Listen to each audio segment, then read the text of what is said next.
Hello and welcome back everyone, we Weeb Online, and today I'm gonna continue the story What If Naruto Was the Fastest Shinobi Part 2. If you enjoyed this video, please give it a big thumbs up, and to watch more videos like this, subscribe to my channel and turn that bell notification on so you never miss an upload. Now wasting no more time, let's begin. 5 days in the forest seemed like the longest torment in the world to some. Other people saw it as a blur. When Naruto first met Orochimaru, he appeared to have plenty of time to consider all the things he could have done differently. Yes, he was in control the entire time, but did he accomplish anything significant? 2 mud clones were the only creatures he had slain in that forest. The snake itself had escaped and was currently doing something unknown. Naruto looked up from his position, upside down on the battleroom ceiling in the Tower of Death, and shook his head at those thoughts. 10 teams, arranged in 3-person rows beneath him, were facing the Hokage as he spoke in front of Ibiki, Anko, several Chunin, and each team's Junin instructors. Except for the sounds, they were fairly certain that Orochimaru had intended to attempt to pass for their Junin, but it was obviously impossible given the 4th-degree burns Naruto had inflicted on him 5 days prior. Even if the pain was the numbing kind that 4th degrees caused after the first hour, no genjutsu could mask that much of it. He looked back at the teams and said, almost exactly half the teams passed, shaking his head at those thoughts. How likely is it that that will occur? He had to smirk at Anko's face as he turned to face her, thinking, look at her, she's pissed. She is probably wondering what the devil is wrong with her beloved forest and believes that Ibiki has been softening because so many teams have been allowed to pass through. Said 10 teams included the 3 teams sent by the Hidden Rock Village, the 3 rookie teams from the village hidden in the rain, the team from Sound, the team from their ally the Sand, and the Leaf Village. The older team was made up of a white-haired teen and his 2 teammates who wore shades to cover their eyes and veils to cover their faces. Jinchuriki, his brother, told him to stop talking and start dealing with the life or death issues. Impatient this one is he not Lord Hokage? He said, surprising everyone by disappearing and then reappearing with his arm across his shoulders and rolling his eyes. Even though the redhead's eyes widened as the sand rushed at Naruto, the blonde vanished as soon as he finished speaking and moved to stand next to the leader, who was now laughing.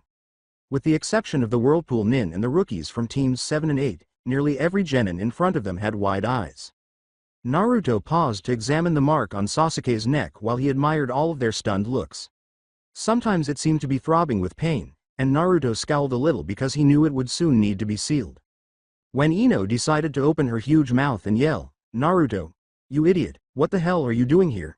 That little frown grew into a large one. Rachel frowned at the blonde from behind Ino as Naruto shifted his attention to her idly and uttered, Lord Hokage asked me to be the proctor for the final exam. Now kindly be quiet so I can explain what the 3rd exam will be. Ino became agitated and appeared to be about to engage in a one-sided argument with her former classmate, but she was stopped cold by her sensei's stern expression. Nodding to each of them, Naruto said, for those of you who do not know me, allow me to introduce myself. I am Naruto Uzumaki, and as I've just said, I'll be your 3rd exam proctor. Now then, the 3rd exam will consist of a group of one-on-one matches that will be held within a month's time in the Chunin's arena in the village. Why the month wait, you ask? It's so the delegates who are coming to watch you compete have time to get here. Now normally, this is where we would offer any of you to drop out and then draw lots to see who goes against who. But with so many teams passing the 2nd exam, we need to have preliminary rounds since no one wants to spend all day watching a tournament where 36 brats are having slap fights with each other. The adults in the room all laughed as the majority of the 36 brats glared at Naruto, who didn't seem to care. With a straight face, Naruto said, now, as I said, the fights in a month will be one-on-ones and these preliminary rounds will be as well. That said, if any of you are here simply because your teammates wanted to become Chunin, then feel free to walk right out that door because from here on out, it's all or nothing. Gaara said in a frustrated tone, no one is forfeiting. So can you stop with the useless talking and get on with it already? As a hint of murderous intent started to permeate the atmosphere, making everyone uneasy as they looked at him. The preteen's eyes widened as he folded over, holding his stomach, and Naruto's head rolled slightly to the side as he shot the Jinchuriki a lazy glance before appearing to flicker for a split second. Anyone else want to be a smartass about this? No. Good. Now, are there anyone who wants to forfeit? Naruto asked as everyone gaped in disbelief. Good, now the rules for the preliminaries are as follows. If you forfeit obviously, if you lose consciousness, if I believe you cannot continue, or if you just plain die. If I tell you to stop fighting, then you will do so or else. And believe me, you wouldn't like me when I'm angry. Naruto grinned at them when no one raised their hands to forfeit. Now, the matches will be chosen randomly by the computer screen behind me. As Naruto was speaking, the cover of the computer screen slid down, revealing itself. When your name is displayed, come down for your fight. Otherwise you are to remain on the balconies on either wall and stay out of the way of the fight currently going on. If I catch any of you interfering in anyone else's fight, I will disqualify your entire team. Right then, enough talking. Let's see who's fighting first, Naruto said, glaring at them as he finished. Everyone gulped before he abruptly did a 180. Before stopping on the first two of a lengthy sequence of matches, the board lit up and started going through names for a few minutes. Before turning back to face the genin, Naruto glanced over his shoulder and uttered the words, Sasuke Uchiha. Daisuke Dangai. You two are up first. Everyone else get off the floor. With the exception of Sasuke and one of the rock genin, a burly man who appeared to be a part of a cliff face, all of the genin turned and went to the balcony. Naruto noticed Kakashi pause and whisper something to Sasuke as their sensei walked by. Since he had already received his orders regarding the Uchiha, he didn't bother with it. Do either of you have any problems being the first ones? Naruto asked the three when they were all alone on the floor. When the two of them shook their heads, Naruto responded, Very well then, first round of the preliminaries. Sasuke Uchiha versus Daisuke Dangai begin. Naruto leapt quickly but far, landing 5 feet away, allowing Sasuke to observe his enormous foe. After studying him, Daisuke, a black-haired boy with gray eyes, assumed a heavy-set taijutsu stance and grunted indifferently, saying, So I get to face the so-called last Uchiha? Huh? Should be interesting. Sasuke grunted, HN. Not much of a conversationalist, are you? Daisuke scowled. HN. Sasuke's response caused Naruto and the others to perspire, and then Daisuke appeared in front of Sasuke, his face clenched in a fist. The Uchiha was launched into the air and skidded halfway to the wall as Daisuke's right hook struck Sasuke's face. While everyone else was softly whistling at the big guy's speed, Sakura and Ino's cries of, Sasuke-kun, filled the air. Meanwhile, Naruto was taken aback by how quickly Sasuke had recovered from his skidding position. Before the one of the duck hair had even touched the ground, he was crouching and thrusting his hand into his weapons pouch after a skid that had gone out of control. After 2 seconds, Sasuke's right foot struck the wall, halting his backward progress, and he rushed at his opponent while his hand launched a brace of shuriken at him. Before blocking Sasuke's incoming kick with his other hand, which he closed around Sasuke's leg and used to toss the Uchiha over his shoulder, Daisuke reached into his pouch and took out a kunai to deflect the shuriken. After that, Daisuke punched Sasuke in the stomach, causing him to fall to the arena floor and cough up some blood due to the force of the blow. With his head tilted to the side in curiosity, Daisuke stepped back as Sasuke struggled to catch his breath and remarked, You know, I would have expected Uchiha to be doing better right now. Sasuke stood up and growled, Shut up. In the same inquisitive tone that kept Sasuke annoyed, Daisuke said, Seriously though, the Sharingan hasn't even made an appearance yet, so I have to wonder, do you just not care, or are you really that weak? He activated his Sharingan and blurred as he rushed to Daisuke, roaring, I said shut up. He kicked his opponent in the chin, sending him flying in the air and kicking him up off the floor after him. This move was instantly recognizable to anyone who had ever fought with an Iron Fist user. Placing his finger against Daisuke's back, Sasuke temporarily paralyzed his opponent by positioning himself beneath him. Sasuke swore he was grinning at him at the moment, as if he knew it was a copy, but Daisuke managed to turn his head and say, Dancing leaf shadow huh? That's right. From here it's all original though. Sasuke replied. Before he flinched abruptly, black marks started to emerge from their seal's curse mark. Naruto, meanwhile, saw the seal activate on the arena floor and exclaimed, Shit, the seal's activating. However, the black marks disappeared before he could carry out his orders. I guess Sasuke is made of stronger stuff than I thought, he thought, letting out a sigh of relief. But does this mean that Teme of a snake is nearby? He asked, scanning the area more quickly than most human eyes could follow. Sasuke had just finished pressing the curse mark back into its sealed form and was back in the air. Sorry about that. Now then, as I was saying, Lion's Barrage, he said, taking a breath. Sasuke kicked, and Daisuke blocked it, but Sasuke used the block to turn around his larger opponent and started to really lay into his other side, especially his right arm, to prevent him from blocking anything else. They landed on the ground, and he tumbled away until Kakashi stopped him with his foot. In the meantime, Naruto was observing Daisuke as he slowly rose from the ground, holding onto his right arm, which the blonde could see was broken in at least 3 places. Daisuke looked up at Naruto, sensing the blonde's gaze, and shook his head in response to the unspoken query. How anticlimactic. Naruto nodded and declared, Daisuke is unable to battle anymore. Therefore, the winner of the first match is Sasuke Uchiha. Ino and Sakura started shouting about how awesome Sasuke was and how they knew he would win as a medic hurried over to examine Daisuke's arm. However, when Naruto and the other Kunoichi genin in the room gave them a glare, they quickly closed. As this was going on, Kakashi was escorting Uchiha out the double doors. However, Naruto studiously disregarded that as he glanced back up at the board and signaled the board to begin its second sequence with a tiny chakra pulse to a seal in his pocket. In the meantime, the old man was staring at the board as if it had just placed 2 mountains of paperwork on his desk back at the Hokage Tower. The board stopped shuffling, and Naruto raised an eyebrow as he and every other Hidden Leaf Junin thought, "Oh, you have got to be kidding me." Naruto turned his head back forward and sighed, saying, "Will Suzumaki Kamizuri and Shino Aburame please come down?" Naruto stopped to examine the Kunoichi from the Hidden Rock Village as his opponent and his erstwhile classmate made their way down the 2 balconies. She had gray eyes and the brown hair that was common to the people of their continent. She was dressed in a battle kimono that was cut to expose her shoulders and ended at her knees. Now, as her opponent descended the stairs, her eyes were squinted in a glare. Shino, in the meantime, walked thoughtfully down the stairs. Naruto and the other Junin in the room could hear his code buzzing as the destruction beetles inside the Aburame's body readied themselves for battle, but the shades he wore concealed any hints as to what he was thinking. Round 2. Shino Aburame vs Suzumaki Kamizuri, begin. Naruto yelled as the 2 were in front of him, cutting his hand down as he leapt away. Suzumaki threw out her arm, and 3 shuriken flew towards Shino with 5 bees on their tails. Naruto was only 2 feet away at that point. 10 of the beetles broke off from the wall and rushed the bees, tearing into them in pincer movements before continuing on towards his opponent. Shino responded by raising his arms and sending a small group of bugs out in front of him, forming a wall that stopped the shuriken. Suzume then quickly selected 4 hand signals, summoning a sizable swarm of bees with what appeared to be tiny paper bombs.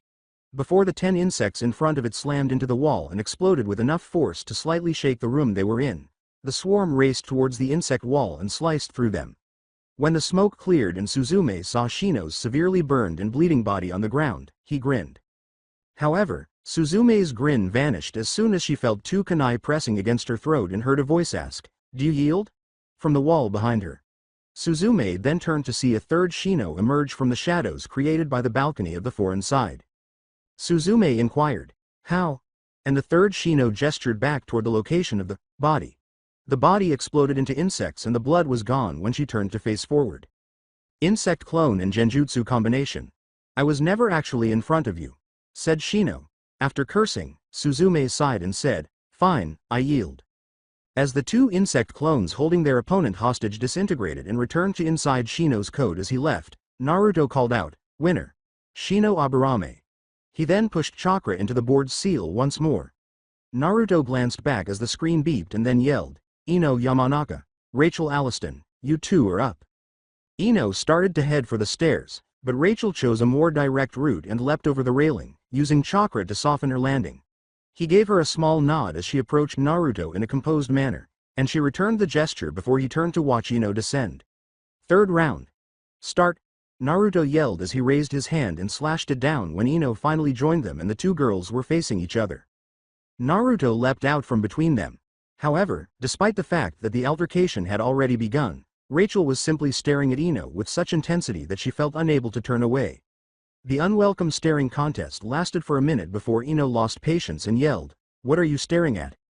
saying, "Tell me something please. Is it true you were once a classmate of Naruto-sama?" Rachel tilted her head slightly to the right. "Naruto-sama? Why the hell would you call that loser something like that?" Ino asked, her brows furrowed. With a slight frown, Rachel remarked, "I see. So you were. And it seems you've already answered the other question I had." Ino began to inquire, but Rachel smashed her fist into her chest and sent her flying after pumping chakra into her legs to close the 4-foot distance between them so quickly that it appeared to be a blur to the majority of the genin present. Rachel reached over her shoulders and took the 2 hook swords off her back as she was saying, I would have thought that a clan heir such as yourself would have known not to insult another clan heir like you so obviously have a habit of doing.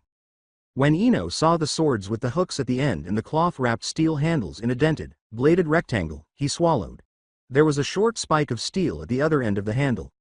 Consider the use of the Shaolin monk hook sword by Deadliest Warrior. Rachel's stormy gray eyes became icy as she said, "One should always show the proper respect to those around them. And in my eyes, Naruto-sama has earned that respect.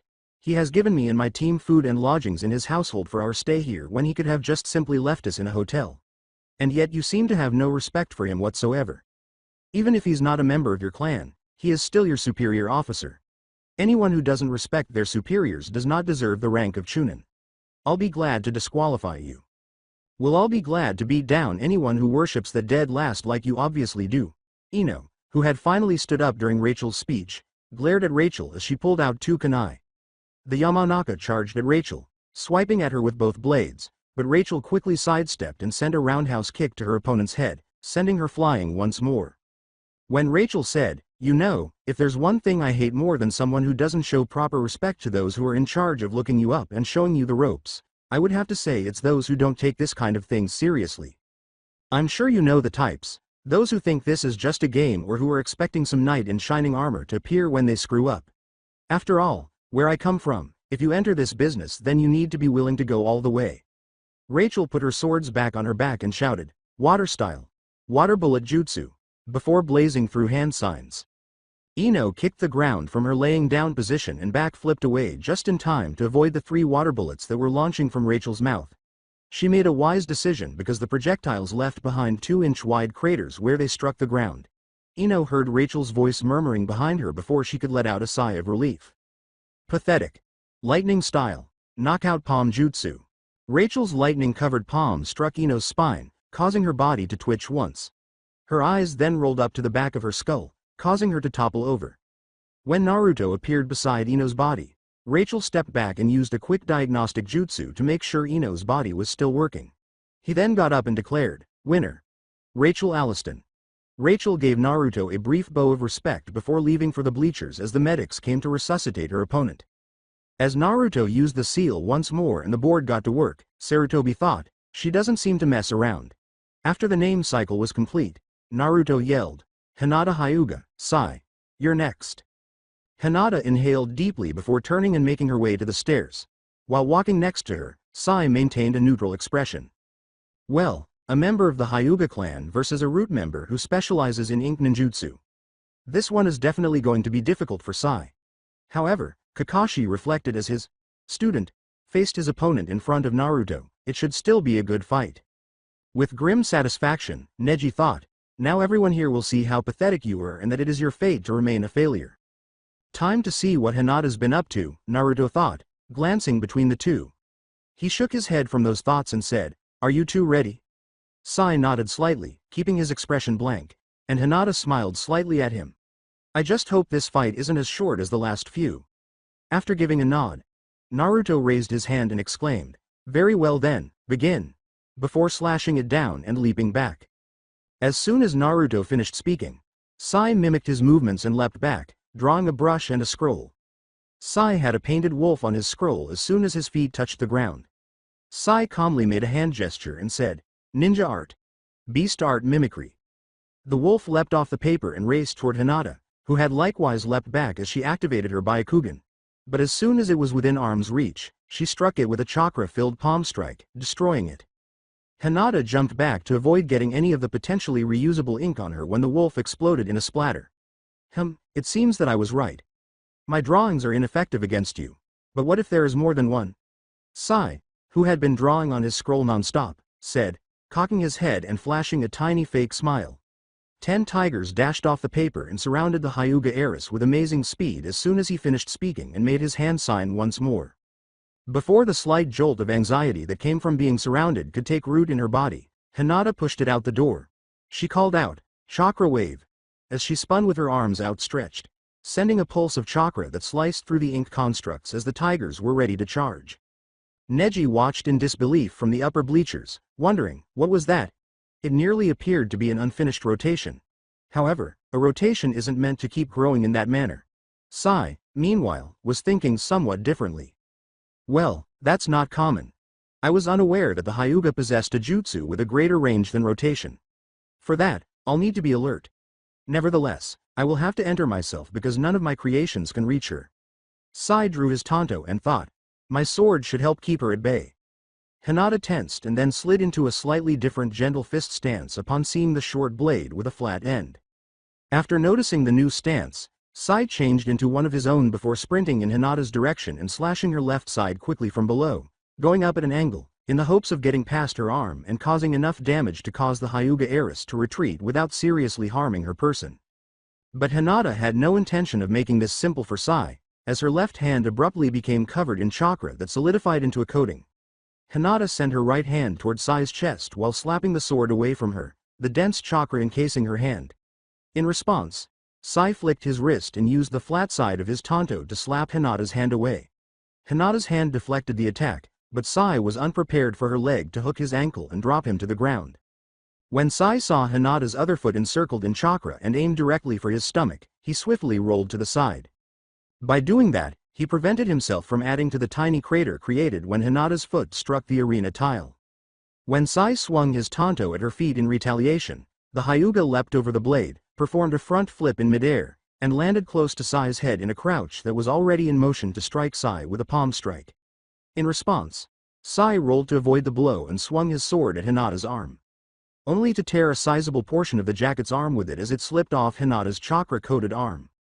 As she examined the ripped sleeve, Hinata leapt back, gaining enough space to let Sai stand up. Sai's emotionless eyes gazed at her, then widened slightly as Hinata's chakra peaked and the image of a transparent white tiger appeared next to her. She said, I normally don't care about my clothes like some stupid fangirl, but this was my favorite jacket. When the tiger growled, Hinata threw herself at Sai. Looks like Hinata's discovered how to tap into her presence, thought Naruto as he laughed to himself as Hinata launched an attack that Sai was struggling to defend against. You can rely on clothing to inspire a girl. Other than Team 8, the Whirlpool Nin, and the Hokage, everyone else was wondering where the tiger had come from and why it had vanished 10 seconds after it had appeared. I suppose I'll have to teach her how to use it properly. Meanwhile, Sai was starting to perspire from protecting himself from Hinata's assaults. He would hardly get his blade in position in time to stop the girl from hitting his chest, and each time he thought he saw an opening and attempted to exploit it, it turned out to be nothing more than a feint. His arm was already bruised from having to block the girl's blows with his own flesh, and he could feel his chakra shifting from a leaking faucet to a roaring river, straining his chakra circulation network with the quick changes it was being forced to make. However, Hinata's subsequent actions caused his erratic chakra to become less important. Sai had just attempted to strike her with his tanto once more when Hinata snatched the blade in a hand covered in chakra and jerked him forward, knocking him off balance. Sai's eyes widened at the loss of air, but before he could stagger more than a step, Hinata's right knee settled in his stomach, forcing him to exhale. However, before he could respond, Hinata spun on her left leg and struck his back with a glowing elbow, temporarily paralyzing him. Then, she finished spinning and struck his spine with an axe kick, sending Sai down harder than usual and creating a small crater in the ground because she had used chakra in the kick. Everyone watching started muttering as Sai attempted to raise himself with his arms, but it soon became clear that he was unable to use his lower body because he fell back down when his legs refused to cooperate. Don't worry, I made sure not to permanently damage the spine. The paralysis will go away in a few minutes, Hinata said, confirming their suspicions. Sai was partially paralyzed and could not fight, so Naruto declared, Sai is unable to battle. Hinata is the winner. Yeah, you kick ass Hinata. After blushing in response to Kiba's yell, Hinata waved slightly and started to move toward the stairs as the medical staff arrived and started to treat his temporary paralysis. It appears that fate was on her side this time, Neji mused as he stood up in the balconies.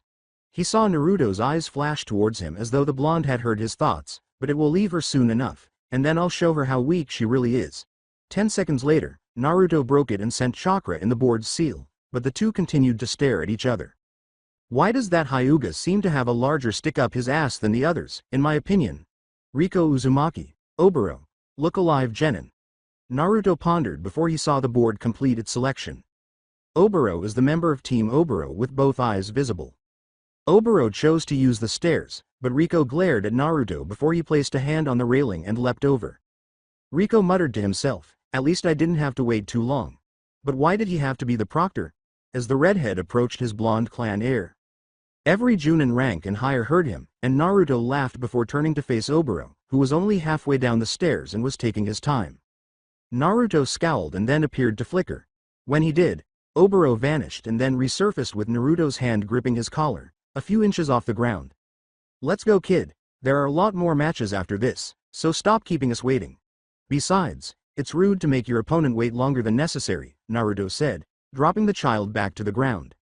Oboro appeared to give Naruto a shady glance as the majority of the other people in the room began to perspire. However, the rest of his face was completely hidden, so they could only see his two eyes. Rico sighed before stomping to his place after Naruto indicated the location in front of him. After grinning, Naruto said, "Fifth round, begin," with seriousness. Rico unleashed his katars as soon as Naruto was clear, and Oboro went headless. Or his water clone was, anyway. Rico snorted and remarked, "You know, we Uzumakis may be known as chakra monsters, but I can still tell when I've been put under a genjutsu," as the clone broke apart, leaving a pool of water on the floor. Before copies of his opponent appeared to melt out of the floor with kunai in hand, the Uzumaki's declaration was greeted by the sound of disembodied laughter. Rico looked around boredly before he began to spark, much to the surprise of most people who knew about the Uzumakis.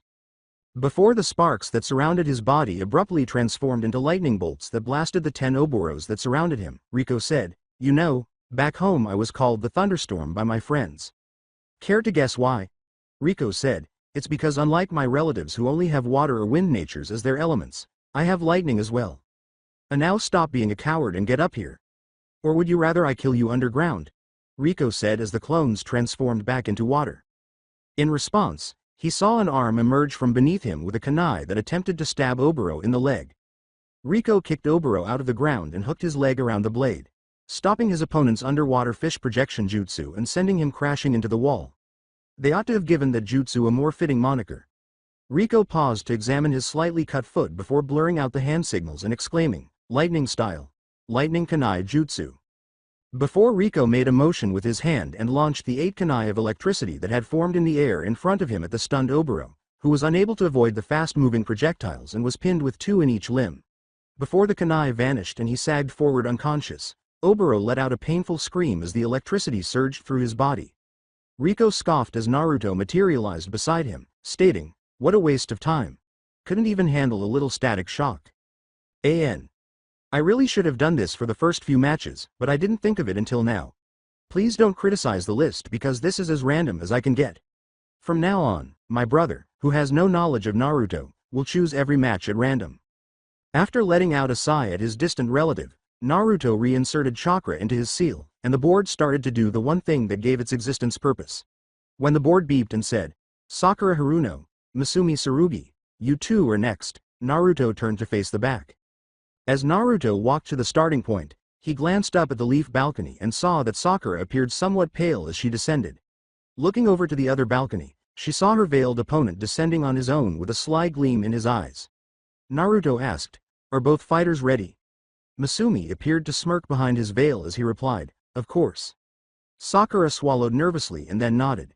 In addition to nodding, Naruto held up his hand and exclaimed, "Sixth round, fight." Just as Sakura leapt back and sent a brace of shuriken in Masumi's direction, Naruto leapt clear. Before giving the shuriken away with the metal plate stitched into his glove, Masumi merely sneered. Masumi inquired, "Is that the best you've got?" Sakura threw down a smoke bomb after biting her lip. For a few seconds, the smoke cloud that resulted obscured the kunoichi from everyone's view, and then 4 copies of the girl rushed out in an attempt to flank her opponent. "Clones? Are you really so pathetic that you actually rely on those? Soft physique modification jutsu?" Masumi, however, merely sneered.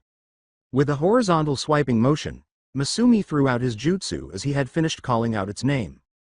Before slamming into the real Sakura and wrapping itself around her, the arm stretched and passed through the first 3 Sakuras on the left. Sakura jerked towards Masumi as he yanked his arm back. His other arm and legs encircled her body as soon as she got close enough, causing one arm to pin her own arms while his head was behind hers and the other arm to put just enough pressure on her neck to make breathing difficult. Sakura shuddered at the cold malice in her opponent's voice as Masumi said, "I'm feeling merciful, so I'll give you one chance to yield before I snap your neck." This cold malice only heightened Sakura's already icy fear from her precarious position between life and death. "I yield," yelled Sakura.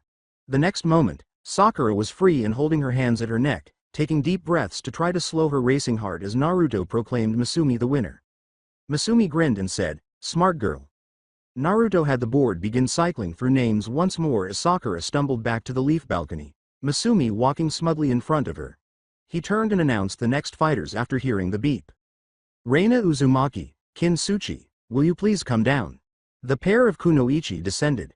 When they were facing one another, Kin had a smirk on her face that practically shouted, "I'm going to make you cry and enjoy every minute of it," while Reina gave her opponent a cool look. After glancing between them, Naruto raised his hand and asked, "Are you two ready?" After receiving nods from both, he slashed it down and exclaimed, "Fight!" Kin hurled Senbon needles at Reina as soon as Naruto was clear. Reina squatted for a brief moment before jumping upwards in a chakra-laced maneuver, allowing the needles to pass harmlessly by. Reina kept going up, then flipped and pressed herself against the ceiling. "What's wrong, scaredy cat? Afraid to fight me?" Kin yelled as he looked up. "Not really," Reina said, raising an eyebrow at her opponent. "I just don't want to be in range of those genjutsu bells you have on your senbon." Before she yelled, "How do you know about those?" Kin's mouth fell open. Reina laughed and replied, "Because you told me about them when you fought that leaf team to get your second scroll. For a group who claim to know everything about sound, you sound nin really need to work on your awareness skills. Me and my team saw the whole fight. Which is how I know that your needles need to be at a certain range of the target to work properly. The worst you can do to me while I'm up here is have blurred vision, and that doesn't really matter since I have jutsu that don't need extreme accuracy to work." Kin looked at him and replied, "Well, all I'm hearing is a scared dog barking to cover up for its lack of bite." Before her hands blurred as she performed a series of hand signals, Reina grinned.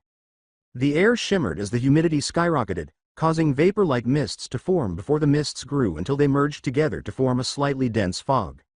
Reina concluded with the common hand sign for water jutsu, saying, "Well, all I'm hearing is a second-rate kunoichi trying to talk big." Water style. Condensation jutsu. After securing her water supply, Reina practiced more hand signals before yelling, "Water style.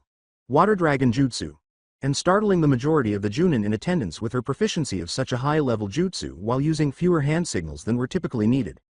But Tsunami grinned, thinking, "That's my girl. Prove to them why you are your generation's greatest water-style user."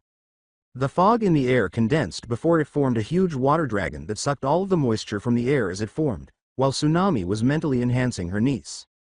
When they were fully developed, the yellow eyes seemed to open as they came into view. Then they glared at Kin and roared, sending dust flying from the ceiling and the room trembling. Before she hurled two senbon with detonating notes at the dragon, Kin went pale. The dragon merely parted its lips and ingested the needles. The dragon's form swelled momentarily before returning to its original slim shape as the exploding notes detonated. The dragon appeared to chuckle evilly as Kin grew even paler, but then Reina waved a hand and the dragon charged at Kin. A huge cloud of dust was launched into the air by the impact. When it cleared, it revealed an unconscious Kin lying in a big puddle, all four limbs at horribly abnormal angles and severely bruised. The girl was fortunate not to have suffered a broken neck. After giving the girl a quick glance, Naruto declared, "Reina Uzumaki is the winner. Medics." There's no doubt that these Whirlpool Nin don't play around. As he started to consider a new treaty for any more returning Uzumakis, Sarutobi thought, "I'm glad we're still allies with them." He briefly covered his eyes with the brim of his hat. As the white-coated medics hurried past Reina to assess how severely she had hit her opponent, she fell to the ground and crouching. Before turning and heading to the balcony to rejoin her team, Reina nodded respectfully to her clan heir.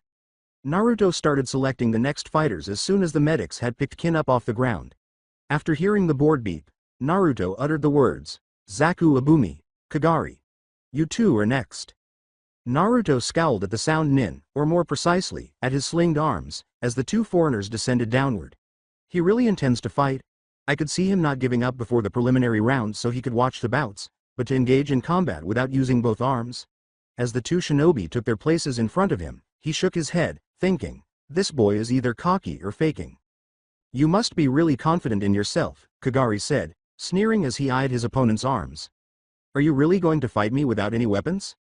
Zaku grinned before his left arm started to move and he enjoyed the surprised expressions on the faces of the majority of the genin. "Well, what do you know? I can apparently use one arm. With an evil smirk on his face, Zaku said, this should be more than enough to deal with you. Before saying, if you two are done talking macho, then, begin. Naruto let out a mental sigh. Naruto slashed his arm down and jumped back. The two fighters glared at him for a moment before they shifted focus on each other. Kagari gave an evil chuckle before he began sinking into the ground at a rapid pace. The moment his head disappeared, it seemed to shoot right back up along with copies of him that surrounded Zaku in a 10-man ring.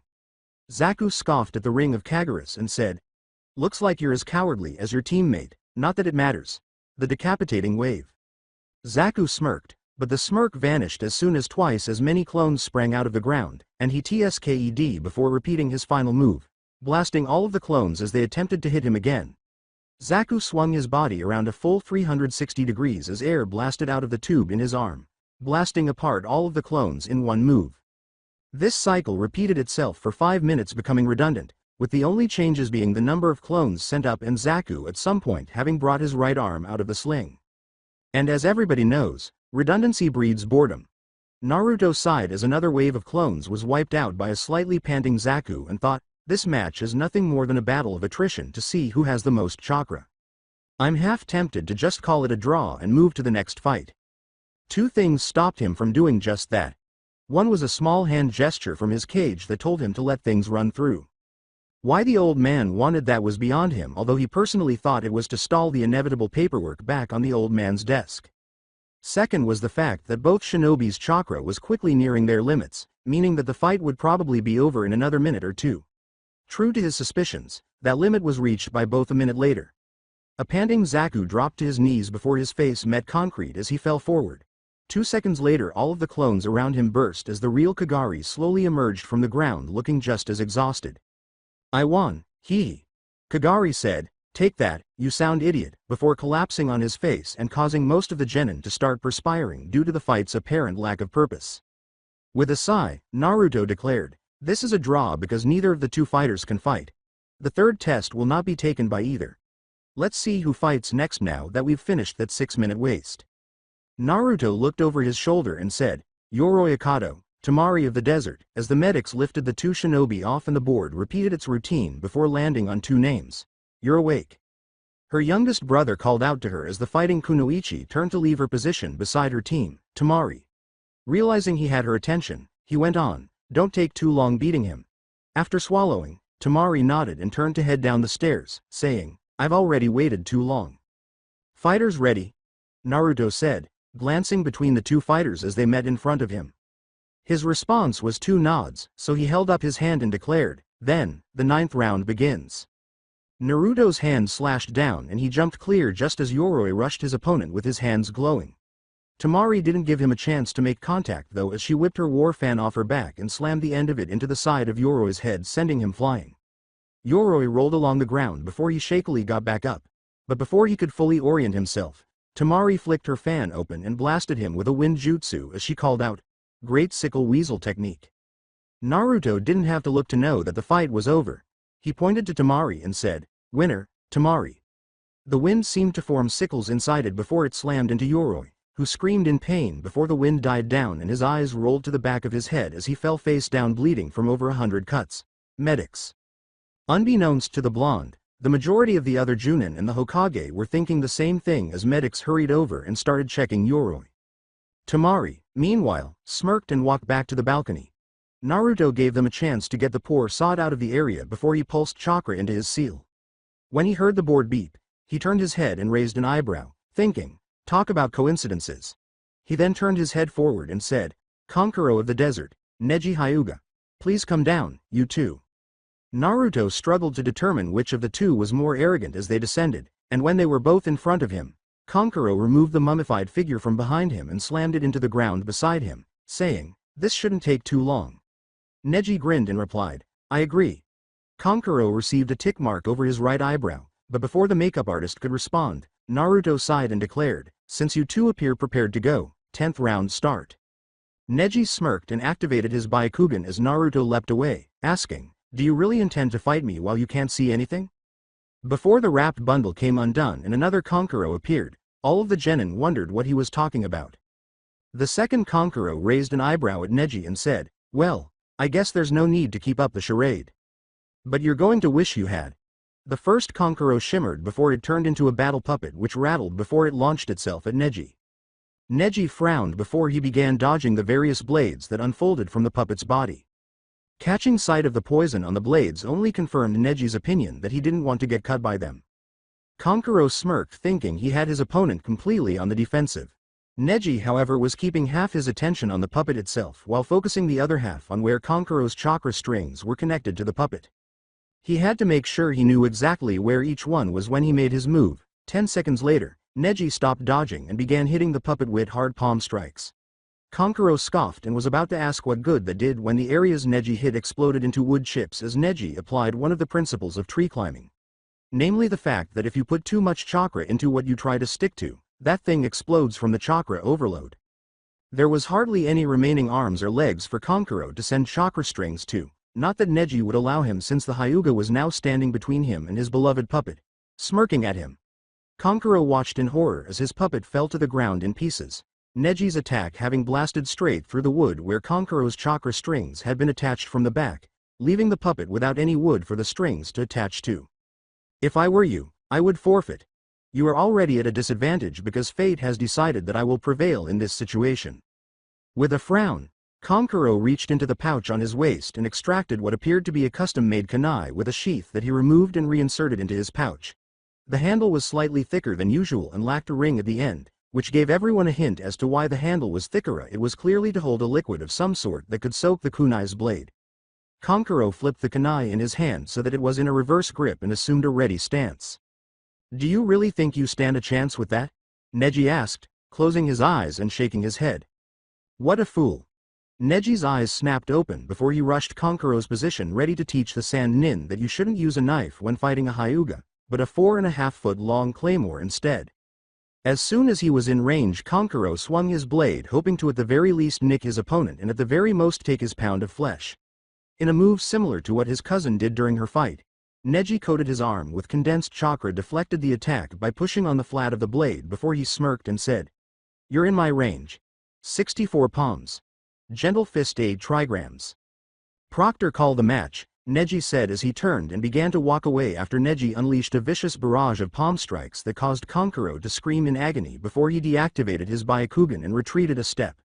Kankuro moaned before he fell sideways and crashed onto the ground. He can't get back up by himself.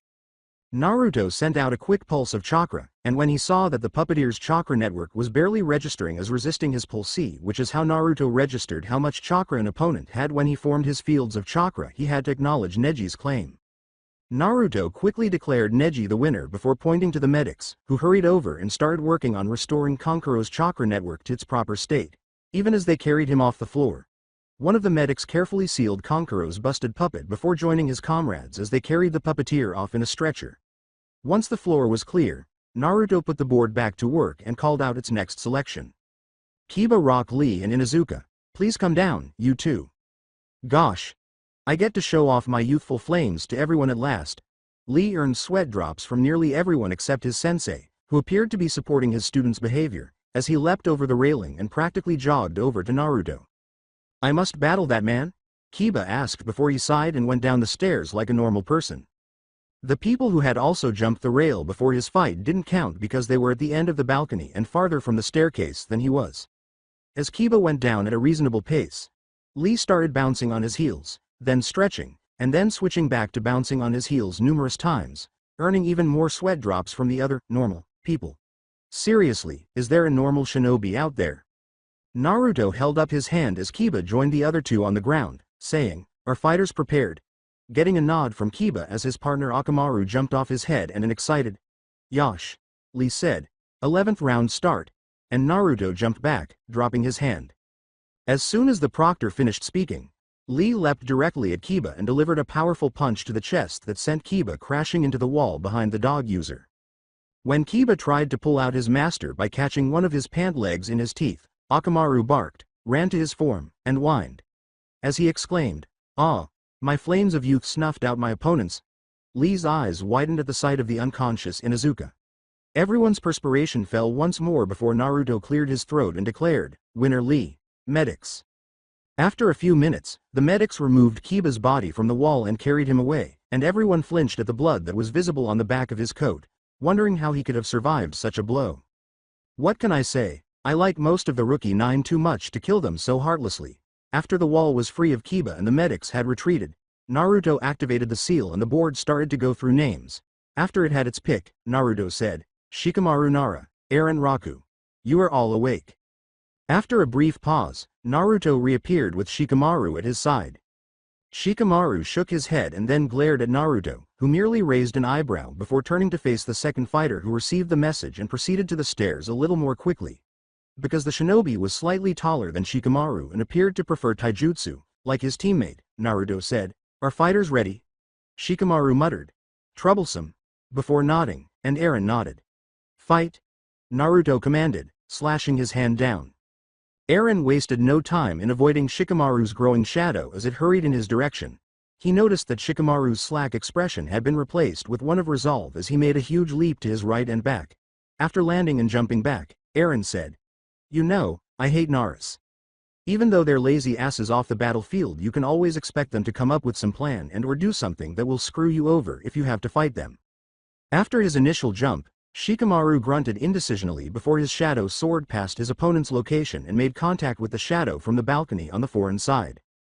Shikamaru's lips twitched as the combined shadow surged towards Eren, who swore and leapt away, saying, See, that's what I'm talking about, before the shadow continued on its way and made contact with the balcony across the room. Eren turned his attention to the two clusters of trembling shadows that were encircling the Iwa shinobi and stretching in his direction. Smirking at his opponent, a panting Shikamaru said, I suggest you forfeit before I make you do something that would be terribly embarrassing. Eren examined the vast ring of shadows that encircled him and thought about his options, which were regrettably limited. He could attempt to leap to the ceiling and hope that while he was up there, the shadows would not be able to connect with him. He might be extremely embarrassed if he let the shadows get close to him. Or he could forfeit and retain most of his dignity. Eren held up his hand and said, I forfeit. With a shrug, Naruto declared, Eren forfeits so Shikamaru wins. As Shikamaru walked wearily back to the leaf balcony, the shadows sped back to the balconies. Choji gave him a bag when he arrived at his team, and he thanked him while taking a pill from it. The board began cycling through names as Naruto began the selection process for the upcoming battle. With just 6 names left to choose from, it made its decision much more quickly. Naruto yelled, Will Kabuto Yakushi and Choji Akamichi please come down? Choji, relieved that he wouldn't have to battle someone as intimidating as Lee or the final Sand Nin, remarked, He doesn't look too bad. At least I won't be knocked into the wall. He turned to face Asuma after a hand clapped his shoulder, grinning and saying, Hey Choji, if you win, I'll take you to that new bar BK restaurant for an all-you-can-eat. As his teammates remarked on how pathetic it was to bribe Choji with such food, Choji's eyes widened and then filled with resolve as he turned and marched toward the stairs. As he descended the stairs, Kabuto merely pushed his glasses higher up his nose. Choji glared at Kabuto as they met in front of Naruto, saying, I'm going to beat you, the meat demands it. Kabuto gave his opponent a funny look, and they all started to perspire. Naruto thought, Great, an Akamichi who actually believes his food is a deity. He shook his head and asked, Combatants ready? Receiving 2 nods, he raised his hand before slashing it down and exclaiming, Start. Choji roared as soon as Naruto was clear, then his arm grew and he punched Kabuto, who just grinned before jumping over the blow and landing on Choji's arm. In a matter of seconds, Kabuto ran up the arm to Choji's face and kicked him, forcing his head back as Choji staggered back. After landing on the ground, Kabuto squatted down and swept Choji's feet away from him. Choji had a kunai at his neck as soon as he hit the ground. He followed the blade-wielding hand and saw Kabuto's frowning face staring down at him. I would yield if I were you. You are at a disadvantage fighting someone who's trained to be able to avoid any attacks. Kabuto replied. After swallowing, Choji raised his hand and uttered the words, I forfeit. Choji has forfeited, therefore Kabuto is the winner. Naruto stated. After swiftly putting his kunai away, Kabuto extended his hand to Choji, who paused for a second before accepting the assistance and being lifted to his feet. Naruto used the seal and restarted the board as Kabuto left without a word and Choji walked back to the balcony with his head down. The second to last pair of fighters were beeped out after 30 seconds, and Naruto yelled, Dosu Kinuda, Gara of the Desert. You two are next. In front of Naruto, a tornado of sand materialized. Gaara took its place when it subsided. The redhead gave Dosu a fierce look as he appeared to be taking his time descending. "Fighters ready?" Naruto asked after he joined the two Jinchuriki. As killing intent slowly but surely filled the room, Gaara said, "Yes. Get on with it." Dosu also nodded, and Naruto started the fight before vanishing and then resurfacing next to his leader. Both were relieved that it was a sound nin battling the foreign Jinchuriki, but they would probably die before they told anyone. Jiraiya was informed that Orochimaru had connections to the Sound Village by the contact he had spoken with prior to returning to the Leaf Village with its own Jinchuriki. Since none of their people had to fight the Sand Jinchuriki, they believed that anyone with ties to that scumbag was welcome to do so. Gaara had been busy as they both silently thanked the electronic board for not selecting an allied shinobi to battle the unstable Jinchuriki.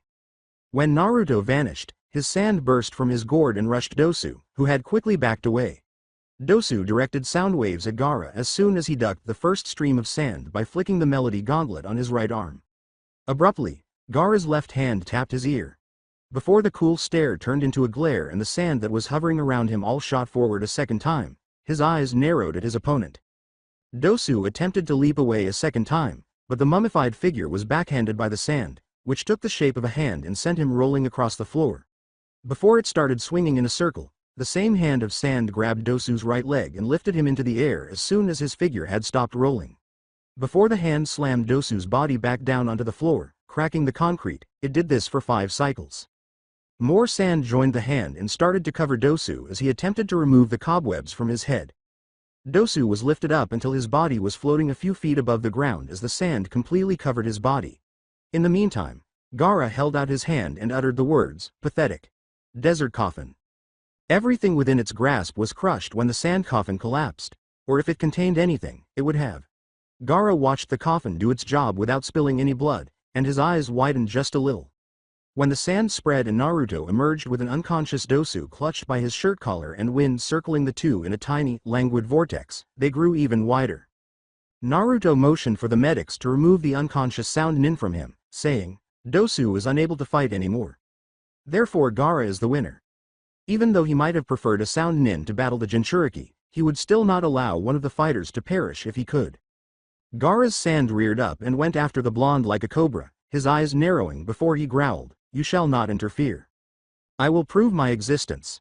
The wind circled around Naruto again, then rushed the sand and blasted it apart into a thin cloud of floating silicone, causing Naruto's own eyes to narrow before the lazy vortex turned fierce. After that, Naruto vanished and then resurfaced on Gaara's right side, pointing to the redhead with his right hand while uttering the words, "Wind style. Wind prison jutsu." The air in the room turned into wind again as the blonde's serene words left her lips, and they all came together at Gaara's spot. The redhead was lifted a foot into the air and caught in a sphere of wind in a split second. With his left hand raised beneath his extended right arm, Naruto used a seal-less gale palm to blast the sand away as Gaara's sand rushed in retaliation towards the blonde. The wind merely ruffled the coats of the approaching medics, blasting the sand back. The blonde was only going to knock out the redhead, but Naruto didn't need to know that. He turned back to his prisoner and said, "This fight is over, Genin. Now stand down before I siphon all of the air out of your lungs." Gaara scowled at the blonde, who briefly believed he would have to fulfill his threat. The sand then fell to the ground. After holding the prison up for a little while longer, Naruto interrupted the jutsu's chakra flow, which caused the wind to disperse and the redhead to fall back to the ground.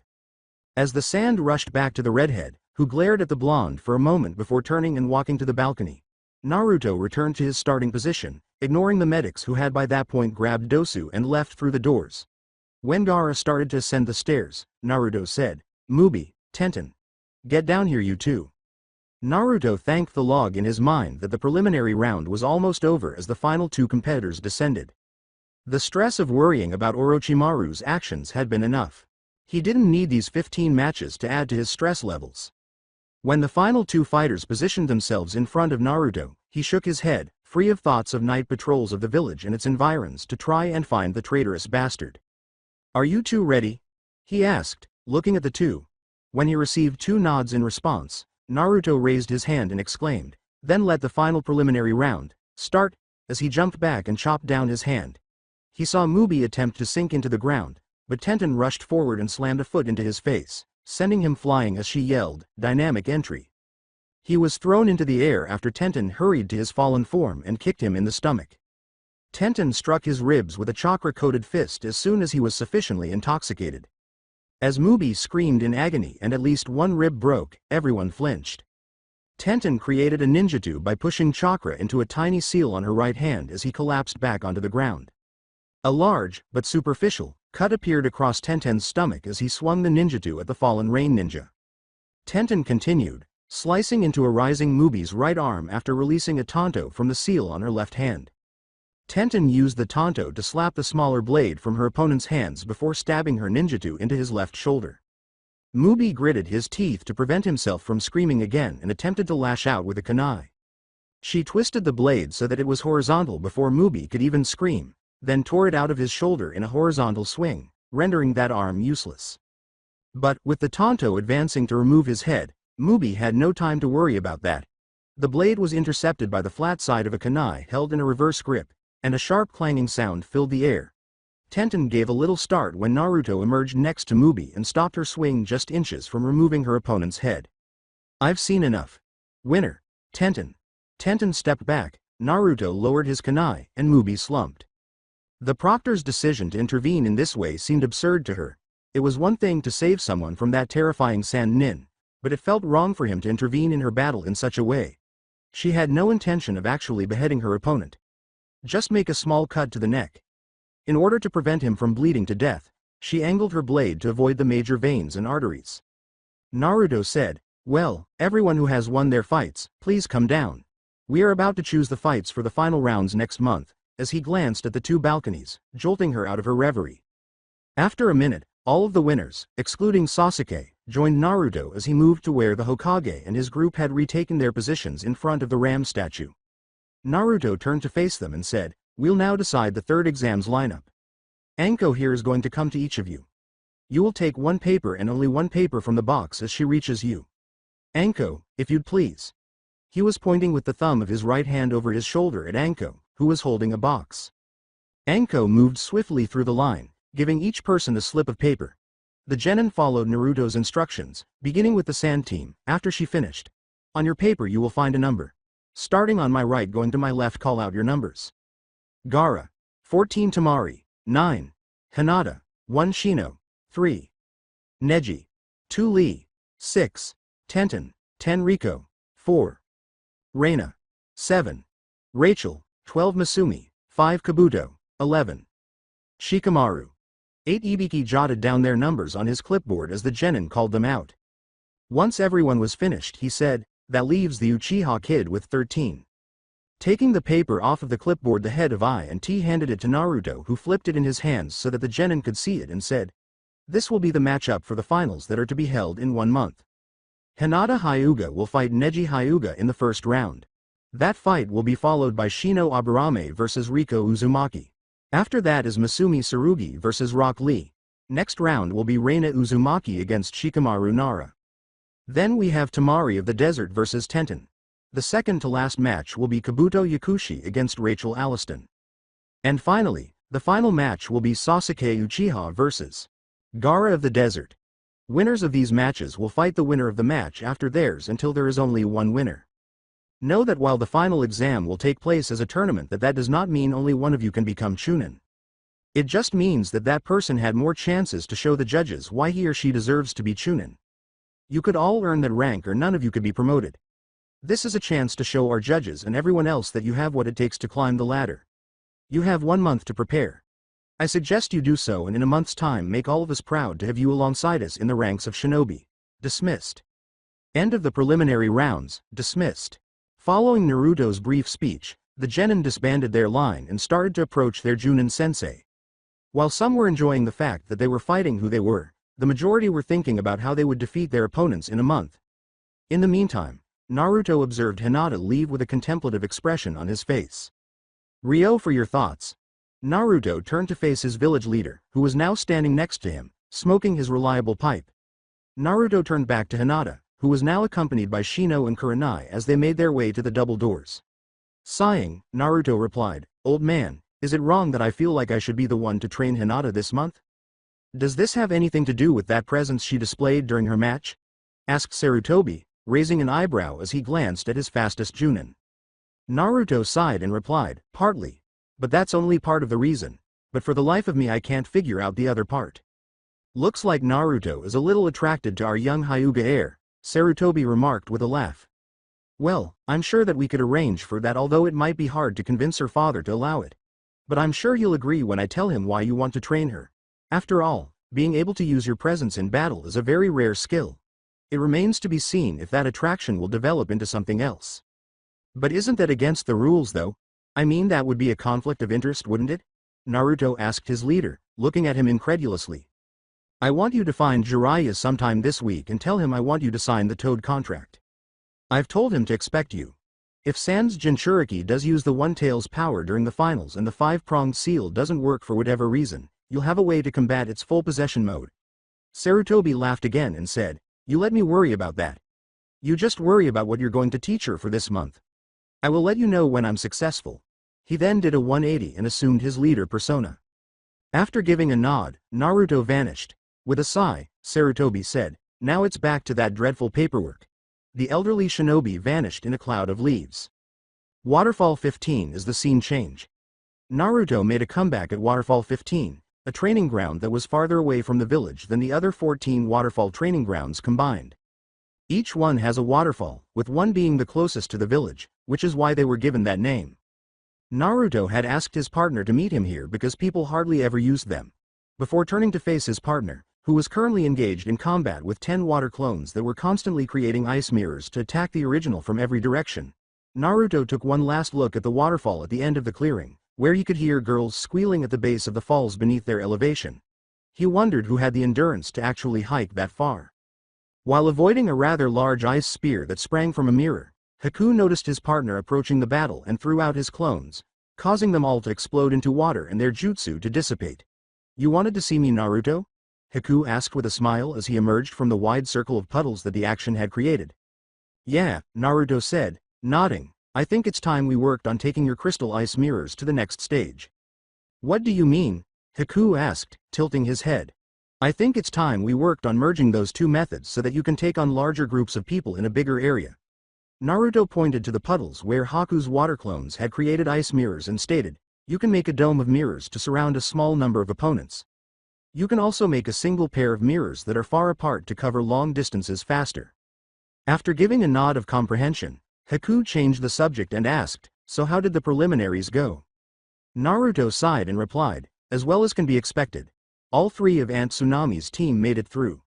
And somehow or another the old man has made me responsible for training Hinata for this month when she showed she could form a semi-corporal presence. When Haku asked, wouldn't that be a conflict of interest? His eyebrows went up. His lips parted and he said, I asked him that exact same thing. He told me to let him worry about that. Also, he told me to find Jiraiya again so that I can sign the Toad contract. I plan on doing that tomorrow. I'll probably bring both him and Hinata here so that way we have some privacy while we train. Just out of curiosity, Naruto, what did Hinata's presence feel like? Haku asked after nodding and letting his eyes wander. Look like, not feel like. Naruto actually grinned when he said, she manifested a transparent image of a white tiger for 10 seconds. She has an actual physical presence, not just something that's effects or physical around the person's body? Haku asked, her eyes widening. Naruto nodded and continued, so it seems. Although we will have to see if it can actually cause physical damage or if it's just limited to a great distraction when I show her how to draw it out and keep it up during an actual fight. Naruto, this could be really big. Zabuza told me that as far as he knew, presences were used only for mental intimidation. According to him, no one has ever been able to make an actual physical presence that could physically harm their opponents. A fox-like smile appeared on Naruto's face as he uttered, well, if we're right, then Hinata's going to revolutionize presence manipulation. Scene change. 8 a.m. in the Hokage's office. Hinata stood next to her father, wondering why they were here, but she forced herself not to fidget. At the moment, the two were facing the Hokage's desk.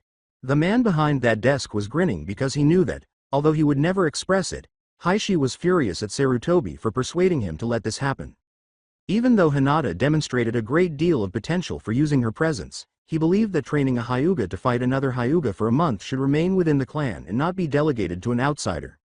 Heishi was even more irritated that none of the other Hyugas appeared to possess the necessary skills to use the presences, even though he made an effort to ignore the fact that only Uzumaki and possibly the foreign Uzumaki Junin-sensei could use them.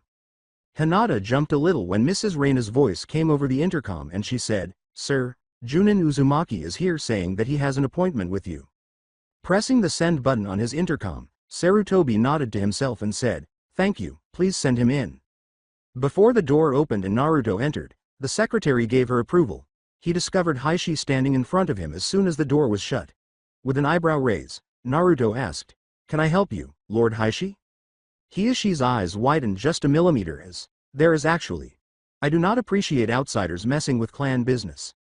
The only reason why I have agreed to this is the fact that none of my clansmen can do what Hinata apparently can and you can teach her how to control it. But make no mistake, if I find out anything happens to her then there will be consequences. Am I understood?" Before he ducked around the clan leader and placed a scroll on his leader's desk, Naruto said, "Perfectly. Now if you'll please excuse me. Here are the files on the land of tea from the daimyo you needed, sir. He's expecting a message about why you wanted them so quickly." Sarutobi thanked his Junin as Heishi walked out the door, his teeth clenched slightly at the perceived slight against him. Meanwhile, as soon as her father left the room, Hinata let her bewilderment show on her face. Excuse me, Lord Hokage?" she said, twitching her fingers as if she had broken an old habit. Glancing up from the unsealed documents, Sarutobi said, "Yes, Hinata?" with a smile. Naruto raised an eyebrow and remarked, "So he just dragged you here without telling you anything? Yeesh. Talk about being tight-lipped." Hinata's fingers started to twitch more as she said, "Why am I here? Father wouldn't tell me. He simply told me that he expected nothing but success from me." Before stating, "The reason why you are here, Hinata, is because Naruto will be training you for the month before the Chunin exams finals," Sarutobi grunted and laughed in agreement. As she questioned, "Why would Naruto train me?" the Hokage's response appeared to further confuse her rather than provide an explanation. "Because during your match you showed that you could access your soul's presence. I plan on making it so that that wasn't a once-in-a-lifetime thing. But it's not just presence training that I'll give you. I plan on giving your speed an extreme boost and help you tweak the gentle fist style so that it fits you better," said Naruto. After blinking, Hinata's face twisted as she tried to recall a time when she might have been useful. She recalled yesterday's preliminary events, particularly her altercation, and the roar she heard next to her, which she had disregarded because she was so upset with Sai for damaging her favorite coat.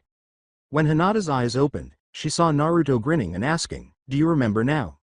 Uncertain of what that roar was, Hinata stammered, "I think so." "Well then, let's go. There's one more person we need to find before we head to Waterfall 15 to begin training," Naruto said, nodding and making his way to the door. Scene shift.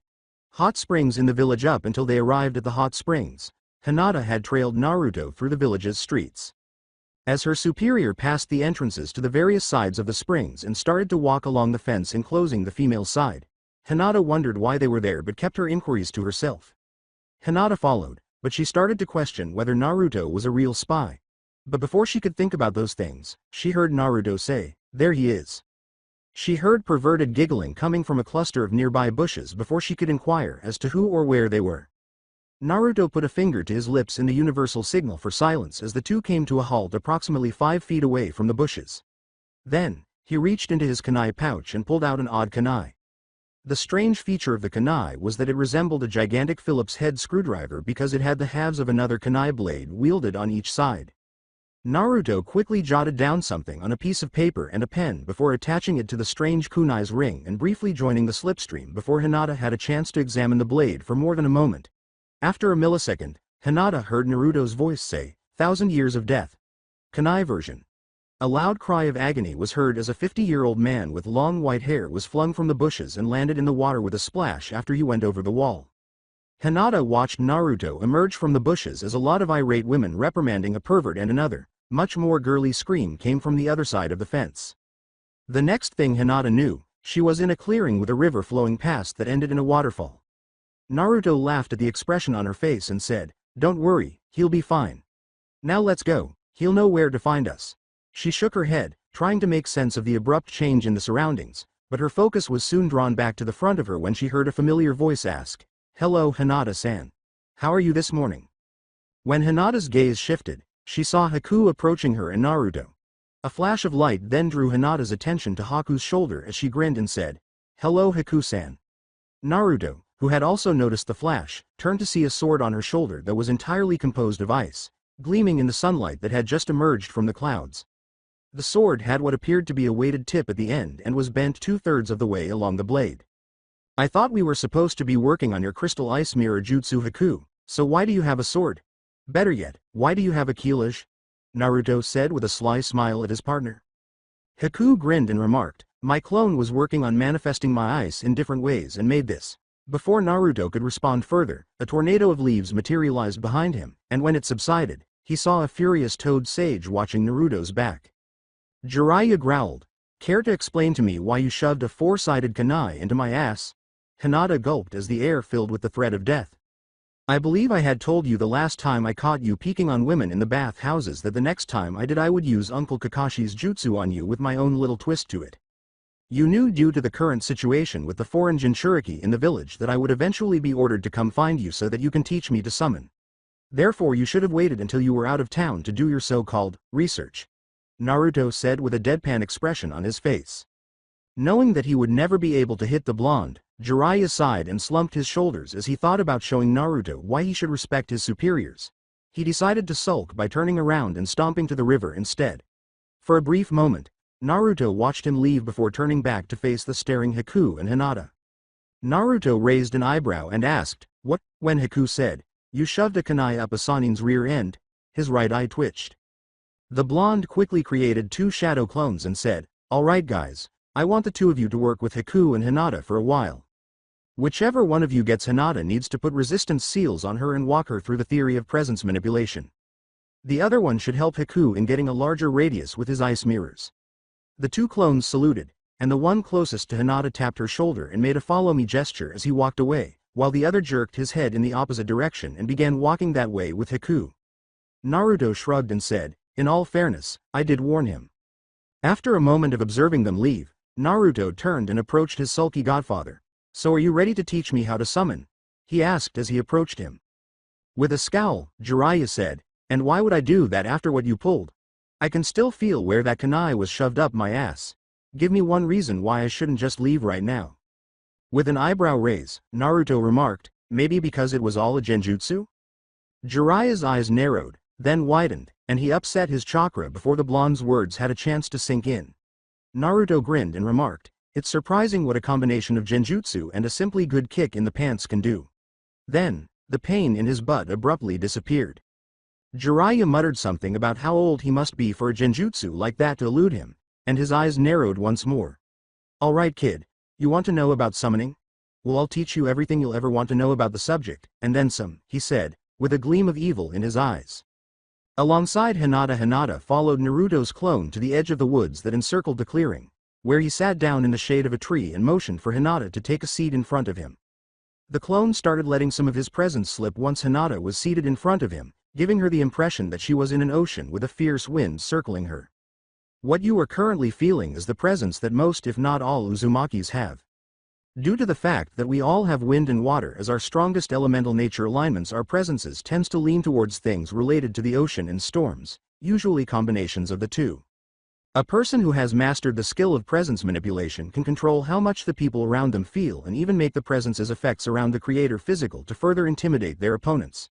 You saw an example of this when Boss and Kuroda fought during that bandit raid mission of yours." When Hinata nodded her head to indicate her understanding, the clone continued. "Your presence seems to be different than what we've encountered before. When you unlocked it for those 10 seconds, instead of us having a feeling of a tiger of some sort looking at us, we actually saw a transparent image of a white tiger. This leads Haku and Boss to believe that you may be able to physically manifest your presence in a way that it would affect everyone around you and not just you yourself. If this is true, you could potentially use your presence to help you in a fight physically as well as mentally." "But how do I use my presence? Yesterday at my fight I didn't even know I had done it," Hinata said, blinking.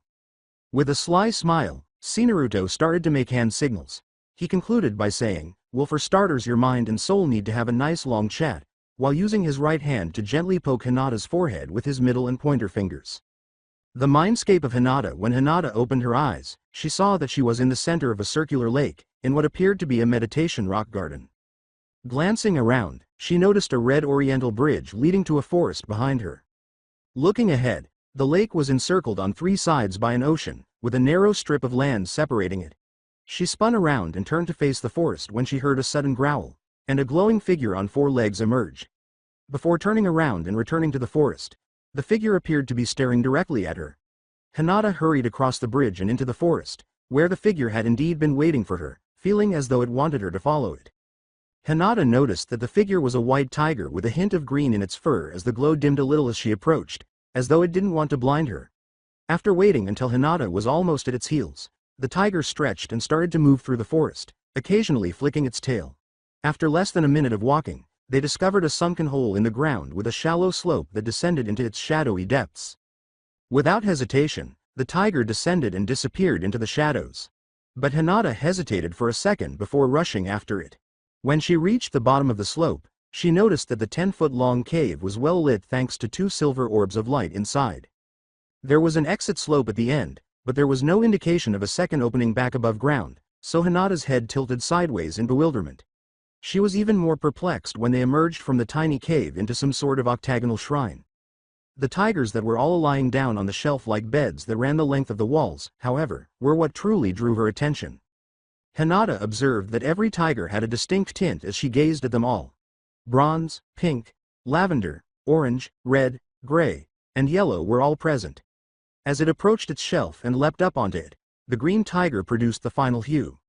A tiger's roar, which seemed to tremble the room's foundations, sounded from the roof before Hinata could wonder what each color meant. Everyone in the room looked up at the ceiling, where a shelf was suspended above them all by 8 chains. Hinata staggered back as a pure white tiger jumped off the shelf and landed in front of her. The tiger appeared to smile at her as it reached its full height. The tiger then opened its mouth and said, "Welcome Hinata, we've been expecting you," completely upending everything Hinata had ever known about animals. Alongside Haku pursued the clone of Naruto until they were close to the waterfall. The clone plopped down there and motioned for Haku to follow him. When the other kid was down, Naruto said, "All right. Boss has been thinking on how to make this work and he thinks he's come up with something. He believes that for this to work you need to redesign the shape that your mirrors make. A dome is good for taking out small numbers, but boss wants you to be able to take out numbers that are closer to around at least 100 and in a much larger range as well. To do this, he believes that a wheel on its side is a better option. Observe." In order to get the steam to rush at him more quickly, Naruto pointed to the nearby river and worked some of the water to come at him in a stream. Then, he flicked his hand in a circle, and the steam turned in on itself, creating a circle between the 2 boys. The wheel then split into segments that rapidly changed shape to represent Haku's mirrors, while tiny water flecks moved to the center to represent enemies, as the clone made a series of flicking motions. At last, the blonde started talking again, and the clone made a spinning motion with its hand, causing the water to start rotating. The blonde controlled the water, causing it to regroup and form a single miniature mirror that faced him before he started adjusting its appearance. For obvious reasons, you should only use this when you have a relatively open space. The circumference should be big enough to encompass the enemies with at least 10 feet separating the enemies on the edge from the mirrors themselves. After he finished, the clone used a burst of wind to freeze the mirror and put it in a slow rotation so Haku could see it. With a curved back that repeatedly displayed the ice user's reflection in its face that was bent inward to form a slight U shape when viewed from above, the mirror resembled a lighthouse lens. He said, "This is what boss believes the new mirror should look close to. He believes that the inwardly dented panels will allow you better angles and might even allow you to triple your attack payload since you actually merge with your ice when you use them." The blonde gave his creator's partner a moment to examine the mirror. While his partner's clone continued to tell him about the ideas he had developed to assist him, Haku was unable to do anything but gaze at his reflection. Alternate scene. Hinata's mental landscape. Hinata said, "Why, you've been expecting me?" The majority of the tigers laughed when the pure white tiger replied, "Of course. It was a given that Uzumaki would send you here to meet us since the ability to manifest a person's presence is so rare. Although we are quite unusual in the fact that your presence could actually be said to contain multiple aspects, or multiple personalities if you will." "Multiple personalities? But I thought that a presence defined your soul. Does that mean I have MPD?" replied Hinata. When the yellow-tinted tiger snorted, Hinata's entire focus was drawn to it.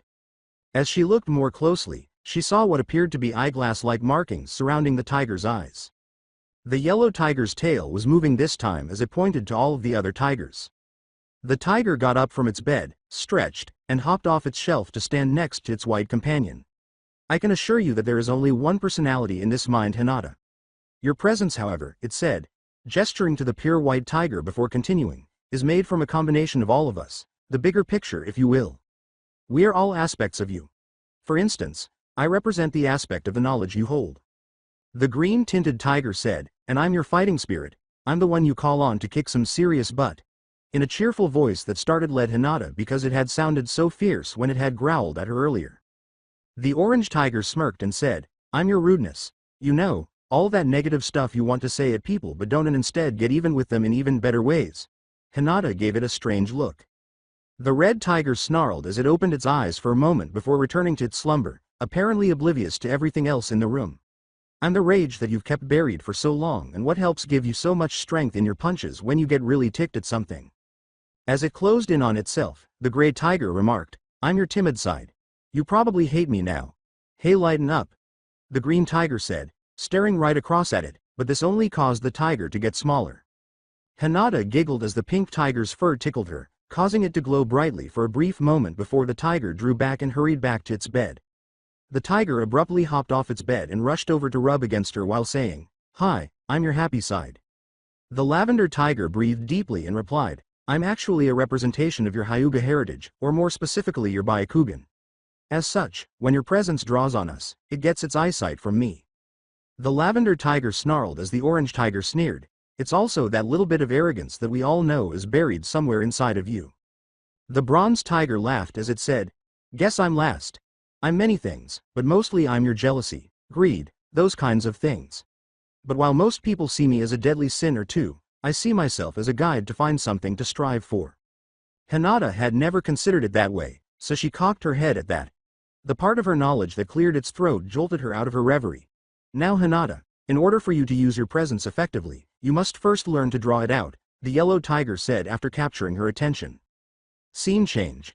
With Naruto's clone and Hinata Naruto's clone noticed a change in his student's breathing patterns and looked up from the resistance seal he was creating. So did you meet your presence's form? He asked with a smile as he noticed her eyes open and scanning her surroundings. Yes, Hinata said, nodding, but in a way its form's not form. With a raised eyebrow, the blonde said, Come again.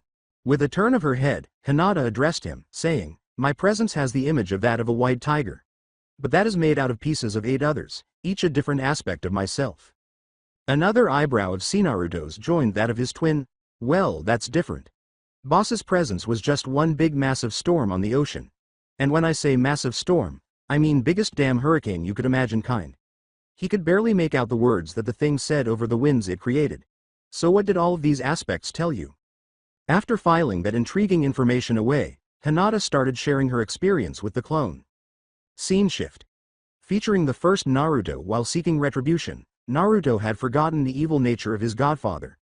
After 3 hours of non-stop discussion about summoning jutsu, the man had assured everyone that he had not even touched the tip of the iceberg. It appears that he will have to wait until tomorrow to actually summon anything. Time skip. Waterfall 15 at 8 o'clock the following day. At Waterfall 15, the morning was calm. As the river's water continued on its course before thundering down the waterfall into the lake below, birds in the surrounding trees were chirping and singing to one another. The birds fell silent as they attempted to determine their origin and whether they posed a threat after the sudden appearance of 6 humans broke the tranquility.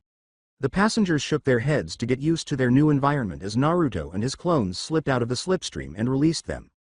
When Naruto's clones were all destroyed, Jiraiya remarked, We could have gotten here on our own power, kid. Yeah, but I wanted to get started as soon as possible.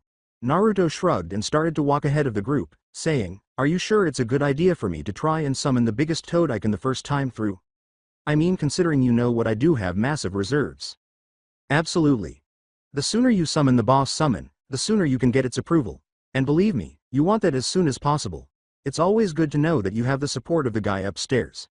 So get out there and put every ounce of chakra you have into it, Jiraiya said, nodding despite Naruto's inability to see it because his head was turned away. Every ounce? I don't know how much it takes yet, but every ounce? Do you have any idea just how much chakra that actually is? Naruto halted his progress to turn and gaze at Jiraiya incredulously. Naruto sighed and started to leave after Jiraiya simply made a shooing motion.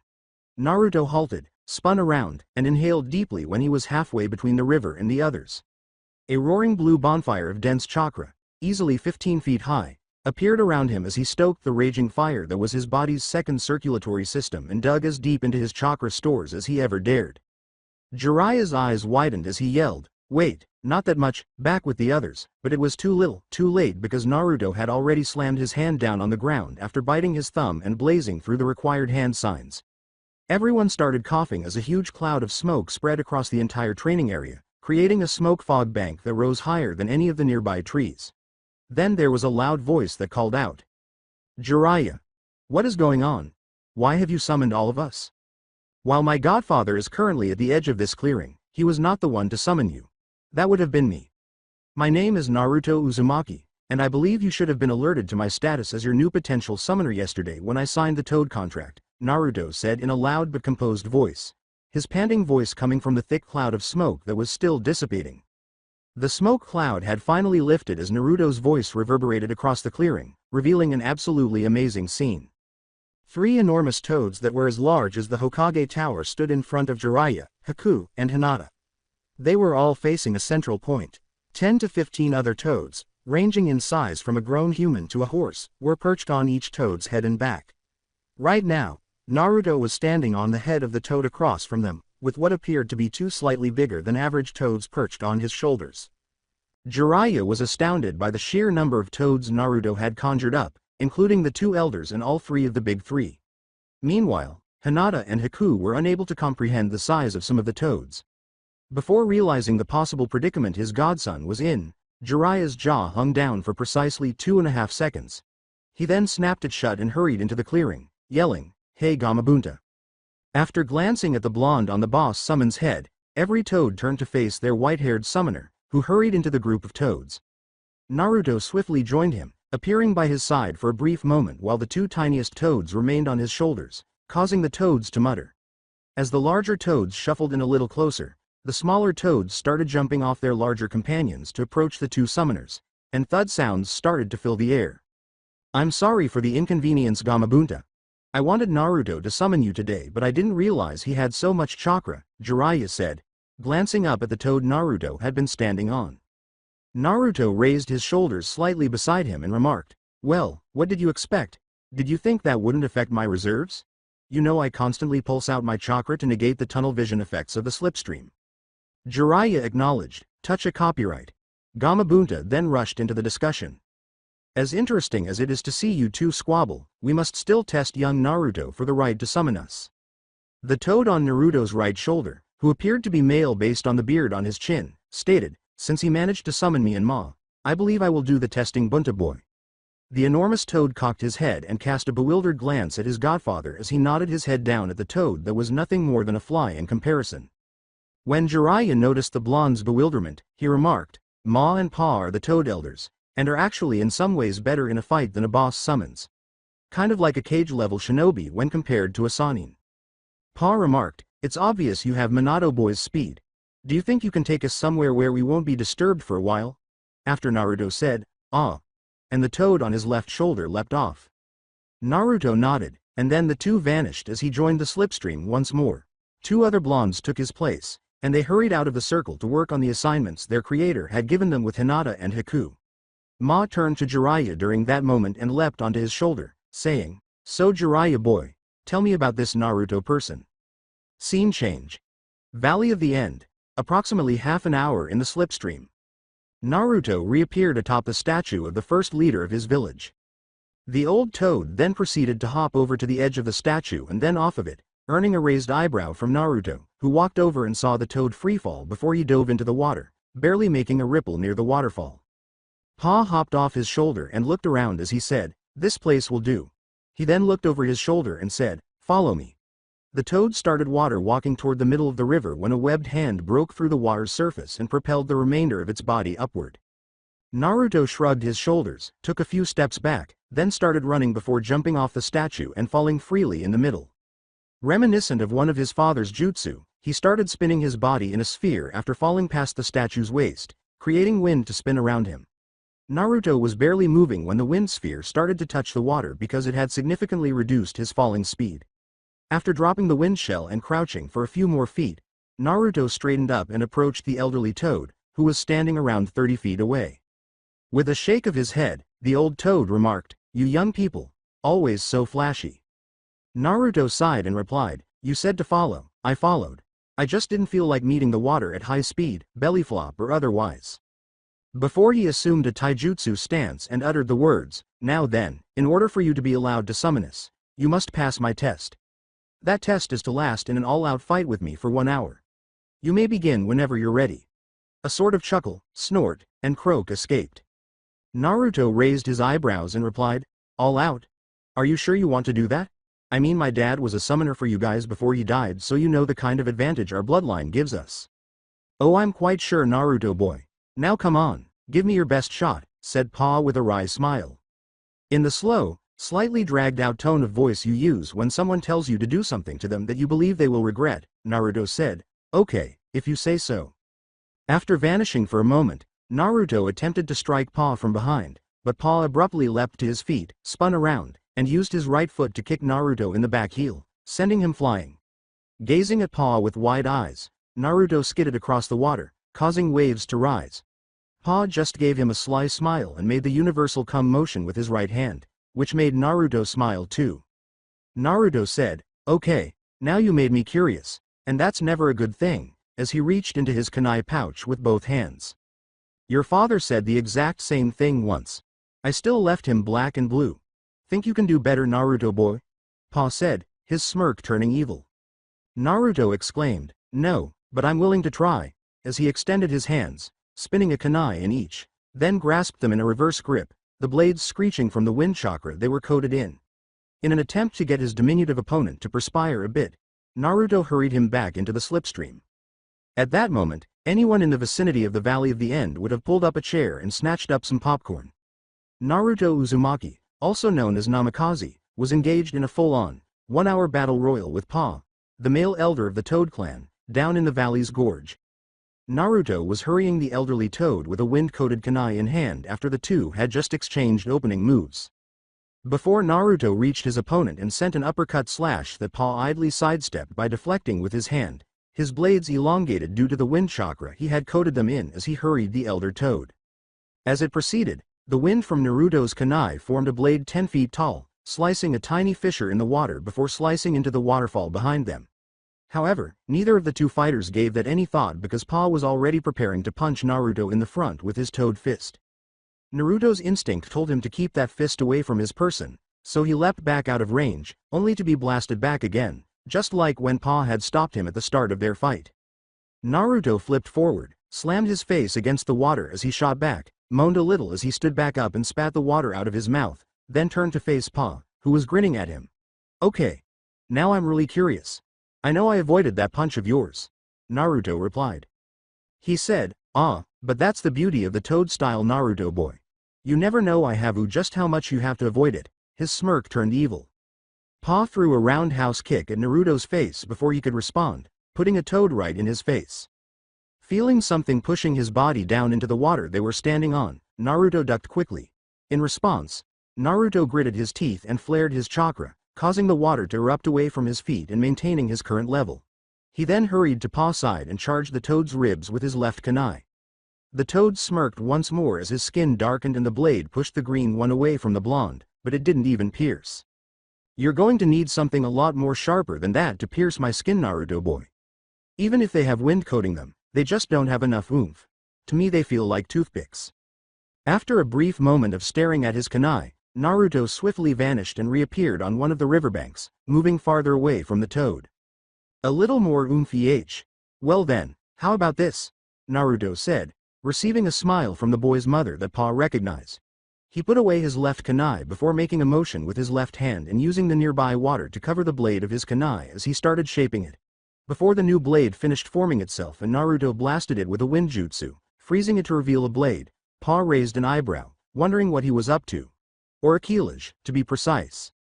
As the wind swirled around the bent blade, intensifying its deadly potential, Naruto remarked, "I'll have to thank Haku for giving me this idea." In order to protect Naruto from possibly losing a limb as a result of his inexperience with the blade, Wind also started to spin around his entire body before condensing into an inch-thick armor. He wasn't a master of swordplay just because he understood the fundamentals. After that, Naruto returned to the slipstream and hurried back to Pa, prepared to cut off one of his limbs if the toad didn't react appropriately. Luckily, there was a puff of smoke before a seemingly ordinary walking stick blocked Naruto's wind-enhanced ice sword of doom, so Naruto wouldn't have to explain to the toad's wife why he was now one-handed. It was hilarious to write that. A stick? You chose to block one of the best types of cutting blades with a stick? Said the blonde as he gazed at the toad incredulously as the blade barely sunk half an inch into the clearly reinforced wood, and Pa grinned at Naruto. Before Naruto was abruptly flung out of the baseball park, Pa pushed his blade away and swung his stick like a baseball bat, striking Naruto in the stomach as he spoke. Why use such complicated things as the blending of iron and copper, or even water and wind, when good old wood works every time? Pa shook his head, saying, "Come on Naruto boy, I know you can do better than this. Stop holding back," as his stick vanished in a puff of smoke as Naruto was launched into the air for the third time. With a stern expression on his face, Naruto rose from where he had been knocked back. He let his abilities to control wind and water lapse, and as the water returned to the river, his sword vanished and the wind around him died. Naruto put his kunai away as he spoke, "So you want me to stop holding back? Alright, I was just going to wait until halftime to get serious, but if you want it all now, then that's what you're going to get." As Naruto's hair started to blow around and his presence started to flare, Pa scowled. Naruto then made a hand gesture and exclaimed, "Transform." The blonde was briefly enveloped in smoke before it cleared, indicating that he had utilized his expertise in the transformation jutsu to transform his body into that of a 5-year-old in order to get closer to Pa height. Pa believed it was merely a head game, but before he could say anything more, Naruto unleashed the full force of his presence, causing his clothes to flap and waves to form on the water he was standing on. His hair went from simply blowing around to looking like it was in a full-on cyclone. The slightest drop of perspiration appeared on Pa's forehead as he pondered, to have such a presence while still so young, feeling as though he were at sea in the worst storm imaginable. This will undoubtedly prove to be intriguing. He was startled out of his reverie when Naruto vanished and reappeared directly in front of Pa, twice as quickly as before, his fist already sending Pa flying with an uppercut to the chin. As Pa was raised into the air, his eyes widened, and he had time to ask himself, is this not an illusion? Then, drawing Pa back to him, Naruto pulled on the chakra string he had fastened to his chin. After striking Pa's chest 7 times, Naruto rounded house kicked the toad in the side of the head, causing it to crash into the Uchiha side of the ravine. Naruto was there with his fist flying at Pa form before the dust had even had a chance to fly. Gazing into Naruto's eyes, Pa grabbed the fist. Pa raised his eyebrows. Going all out doesn't mean only getting in 7 hits when you have the advantage of surprise like that Naruto boy. As the younger of the two fighters spun into a sweeping kick for the ribs, Naruto said, "You said go all out, not be a bully." His left arm rose toward Pa's elbow in an attempt to break it. The rising toad then grabbed hold of Naruto's hair and pulled it as his knee rose, causing Naruto's head to jerk forward and slam into the knee, disorienting the blonde, before Pa spun and backhanded Naruto away. Pa quickly released Naruto's right hand as he leapt over the leg and remarked, but sometimes, they're one and the same." After spinning his fall to the side and landing on all 4 limbs, Naruto was suddenly back in the face of the toad that was still falling. He returned the favor by grabbing the toad's beard and slamming it into the ground before he vanished and reappeared on the Senju side of the river. He then blitzed through hand signs before yelling, "Wind-water combination. Typhoon's Rage Jutsu." A water funnel emerged from the river in front of him, bent towards Pa form, and at the same time, a wind funnel formed and rushed Pa from the sky. Fragments of rock the size of Naruto's head bounced away from the crater as the 2 funnels collided at Pa position and threw up a huge cloud of dust and debris. However, after the dust settled, the amphibian was nowhere to be seen, and Naruto had to quickly avoid the mud dragon that was shooting at him at a speed that shouldn't have been possible with that specific jutsu. The toad said, switching to jutsu already. Naruto boy. My, how impatient the younger generation is. Naruto turned his head to where he had seen Pa land with his chakra field as a result of laughter coming from above and behind him. "Yeah well, you can't really talk considering you just sent a mud dragon at me," Naruto said with a smile. With a sly smile, Pa said, but I wasn't first." Then he pushed away, and the two resumed their fight. Pa had aimed a punch at the blonde's ribs, but Naruto had deflected it and spun around with enough force to kick the old toad's back. The toad ducked under the kick and attempted to slam a punch into his leg, but Naruto vanished and approached him from a different direction. Paw grabbed Naruto's wrist and pulled him downward as he jumped up and slammed a knee into his chin, causing him to stumble backwards before he recovered and retaliated with a knife strike. Naruto had just punched him in the joint where his neck meets his right shoulder. Throughout all of this, Naruto was continuously attempting to understand how the elderly toad managed to keep up with his speed. How is he keeping up?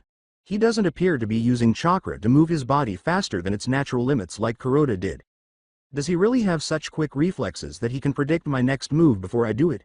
If that's the case, it seems a bit too similar to the Sharingan for me. Naruto was forced to stop thinking when Paw's stick reappeared and he started swatting the blonde with it to keep him at bay. In order to have something to block with and something to reach across the distance between them, Naruto swiftly countered by using the wind sword jutsu. The match swiftly turned into a lethal dance of attack and counter, block and riposte as soon as both fighters had weapons. After 20 minutes of fierce combat, Paw finally gave up and hopped back, letting out a sigh as he threw aside his staff once more. I've seen enough of your swordsmanship. You seem to have been more comfortable with your kunai in the beginning of this test, but you knew enough to use the wind sword jutsu without killing yourself. Now let's see your other jutsu. Naruto merely nodded slightly before his hands vanished for precisely 0.3 seconds and he yelled, "Wind style, wind senbon jutsu." Hundreds of invisible wind senbon needles shot out of his mouth in the direction of Paw as he exhaled and called out the name of his jutsu. But the toad only had to stomp his foot once, and an earth wall sprang up to shield its creator. Naruto scowled since he failed to detect his opponent's departure from the wall, which could only indicate one of two outcomes. Paw was either going to take advantage of that wall or he wanted to see what Naruto would do next. It turned out to be the second because Naruto saw Paw punch the wall, and then he was suddenly avoiding spikes that sprang from the wall in waves while Paw punched the wall 3 more times before kicking it. Naruto was avoiding boulders, 10 of them, to be exacta rather than spikes, as soon as Paw foot struck the wall, and they all appeared to be locked onto him. He avoided the first 2, then poured wind chakra into his hands to shield them. He then positioned both of them over the third, jumped over it, and then pushed it down, which raised him higher in the air. As the next 2 boulders passed beneath him, he flipped so that his arms were where his legs would normally be. Then, he attached chakra threads to each of the 4 pieces and sent them into the next 4, turning them all into dust particles. The final piece of rock shot straight for Naruto's chest as he landed, but he used a chakra-enforced kick with his right leg to roundhouse kick it away. In just 2 seconds, all of this occurred. The wind whip extended from his 2 fingers and wrapped around Paw's leg before Naruto jerked his hand and sent Paw flying up into the air away from the earth, which was clearly his element of choice. Although he was already making hand signs as his foot touched the final boulder, he then shot his hand forward with his first 2 fingers straightened as if holding a whip and said, "Wind style. Wind whip jutsu." He then went through more hand signs and said, "Wind style. Wind bullet jutsu." From Naruto's mouth, 3 air spheres blasted in the direction of Paw flying form. Before his cheeks swelled and he spit out 3 water bullets, Paw's eyes narrowed. A wind dragon smashed through the slight mist created by the 6 projectiles colliding with one another and struck Paw's body. Before it dispersed, Naruto saw the wind dragon push Paw higher into the air. His chakra in the air showed only the tiniest scratches on Paw's skin, and his eyes narrowed. Furthermore, after the dragon had vanished, Paw made 2 hand gestures, and then a tiny water-based dragon that was the toad's own creation exploded from his mouth. Before Naruto backhanded it with a wind-covered right hand, causing it to burst apart, the smaller-than-normal dragon roared as it charged down at him.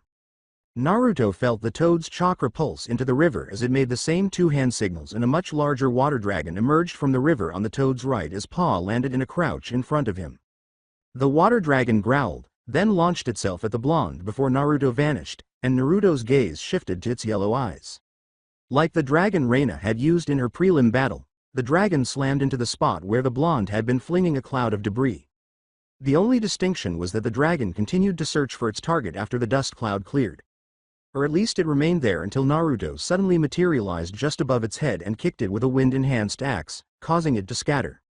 Naruto had already blazed through hand signals and yelled, "Wind style. Wind wolf pack jutsu," as he kicked the water construct and appeared. The air around him shimmered, then swirled into itself to form a pack of 5 snarling wolves that growled at Paw. Naruto landed in a crouch.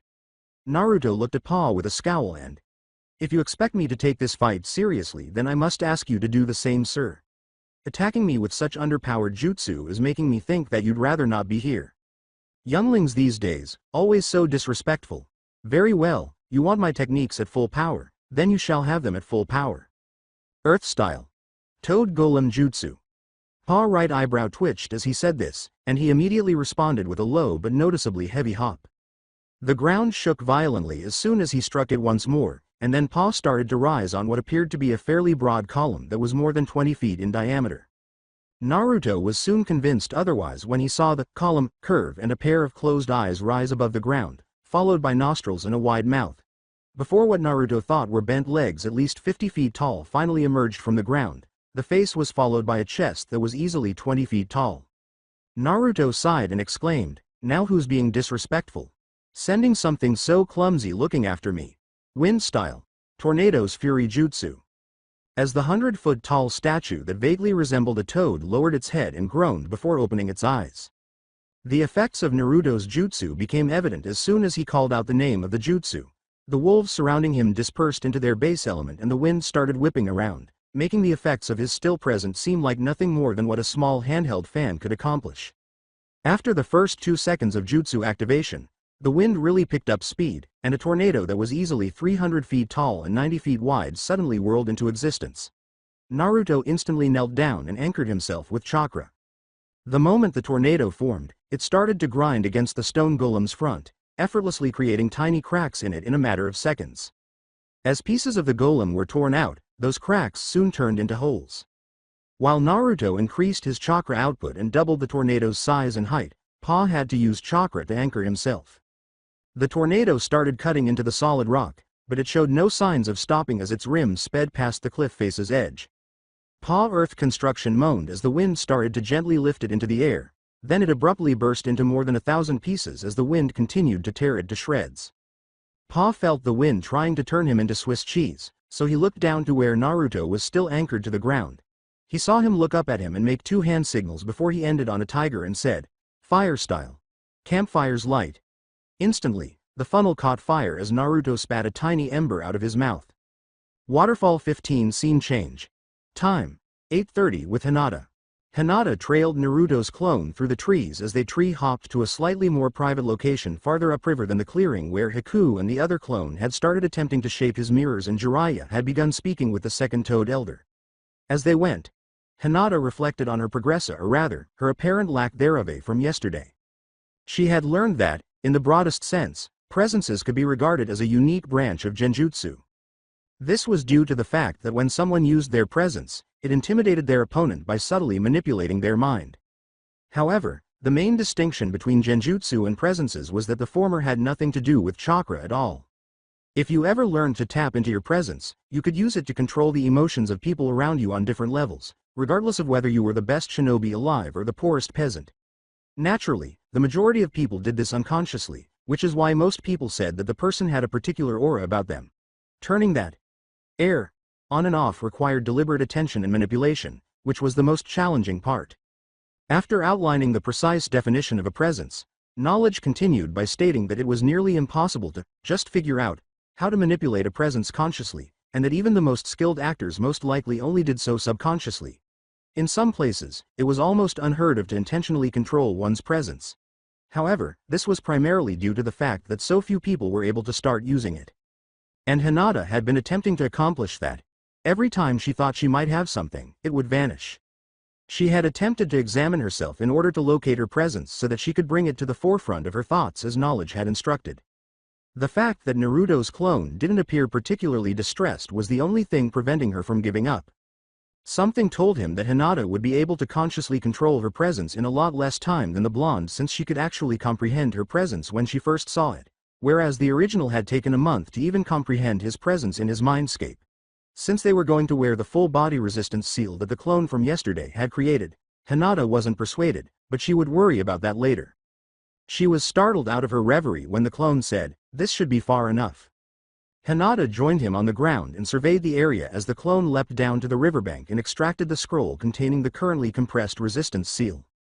The place where they had paused was not a clearing as she had assumed they would visit. Rather, they had halted in a spot where the trees appeared to almost form a solid wall because they were growing slightly closer than usual. Hinata looked at the river they had followed and saw that the farther upstream they had gone, the more slowly it had widened. The river was 20 feet wide here, compared to 10 feet at the waterfall.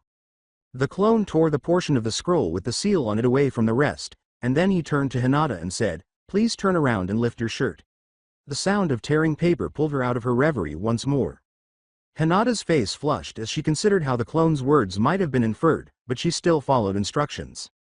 Before placing the 1 foot by 2 foot piece of paper on top of Hinata's spine and making a half-hand ram sign with his left hand while keeping his right on the seal, the clone raised an eyebrow at the blush. "Seal," he said, and the compressed seal flashed blue for a moment before it started to glow continuously. The ink from the seal spread off the paper in lines of sealing code that traveled over Hinata's body as the seal unfolded itself, spreading vine-like lines down her limbs, wrapping around her front, upper neck, and upper face before it stopped glowing. For 5 more seconds, the seal was visible before it appeared to disappear into her skin, leaving no sign of its presence. Before he ran a finger infused with chakra down where one of the lines was testing to see if it responded or not, Naruto's clone removed the now blank piece of paper from Hinata's spine, where the seal had both unfolded off of and faded through it. When the clone received a question, he nodded his head and took a step back, saying, "Okay, you can lower your shirt now, Hinata." She would never tell anyone, but the sensation of the seal spreading over her body had been worse than having someone else put something on your back and hold it there. Hinata let out a sigh, let her jacket and shirt drop back down, and then turned back to the clone and asked, "Now what?" The replica grinned and said, "Now I teach you how to use the seal and then we begin running back to the others so you can get used to it." 8:30 with Haku. Again. As Haku obeyed his partner's clone's commands, his hands muddled through the well-known hand signals. The two were surrounded by a ring of dented mirrors created by the puddles from earlier attempts and the water from the nearby river. All of them acquired a faint sheen after the ring had completed forming, indicating that they were ready for use. "I know this is only the second day, but that is still not nearly fast enough, Hakua. If we're going to have you be able to successfully take out groups of people in rings that are around 100 feet or more in size, then we're going to have to pick up the pace."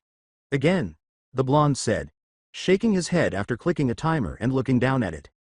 Before going over the hand signals once more in an attempt to speed up the ring of strange mirrors, Haku mentally disassembled his mirrors. There were several things against him. The first was, of course, the unfamiliarity with the mirror's new shape. It took a little more effort and time to make sure he used the new shape because he had been using flat panels for his mirror shapes for so long. Additionally, he was hindered by the jutsu's shape and distance. With the dome, he could spread the chakra over a smaller area and had a straightforward gem shape to use as the finishing touch. He had to extend his chakra further with the ring in order to create a collective shape, the name of which he wasn't entirely certain. As he placed his hands in the final sign and once more worked with his chakra, Haku put those thoughts on hold. Time. 9:15. Scene change. Waterfall 15. Before cutting off the flow of chakra from the fire-enhanced wind jutsu and letting the tornado scatter into stray embers, Naruto maintained his fire vortex active for 15 seconds. Panting from the total amount of chakra he had used that day, he watched passively as paw form fell to the ground and the stray embers drifted to the ground. Once more, the toad's dark skin indicated that he had protected himself by using that unidentified defensive jutsu. Unfortunately, it didn't work for his cloak because the toad was patting out embers that were still in the severely burned cloth at the time. "So have you seen enough in this test yet?" asked Naruto, tilting his head. Pa put a hand to his chin in contemplation and cocked his own. He grinned and said, "One last test, I think.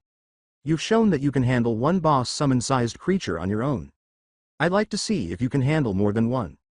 The last sentence didn't sound good, so Naruto raised an eyebrow. However, Pa made 10 quick hand signals and hopped 8 times on the ground before he could ask how he intended to accomplish that. Naruto was taken aback when 10 of the enormous earth constructions burst out of the ground in 2 5-figure-wide rows rather than rising gradually as he had anticipated. When 5 water golems emerged from the river in a row, with the central golem only 100 feet away from Naruto, he was even more shocked. Before dropping his transformation, Naruto gave himself 10 seconds to wonder how the old toad was able to perform all of these crazy jutsu with so few hand signs. He then stared at the golems. Pa was treated to the extremely uncommon sight of Naruto opening a tiny bag containing precisely 20 soldier pills as the ensuing smoke cleared. Pa's eyes widened at the seemingly suicidal gesture as Naruto then did an even more unusual thing. He reached in and took precisely half of those pills before he popped them all into his mouth at once. Remember that a shinobi is said to be able to fight for 3 days and nights straight with just one soldier pill. Just think of what 10 at once would do.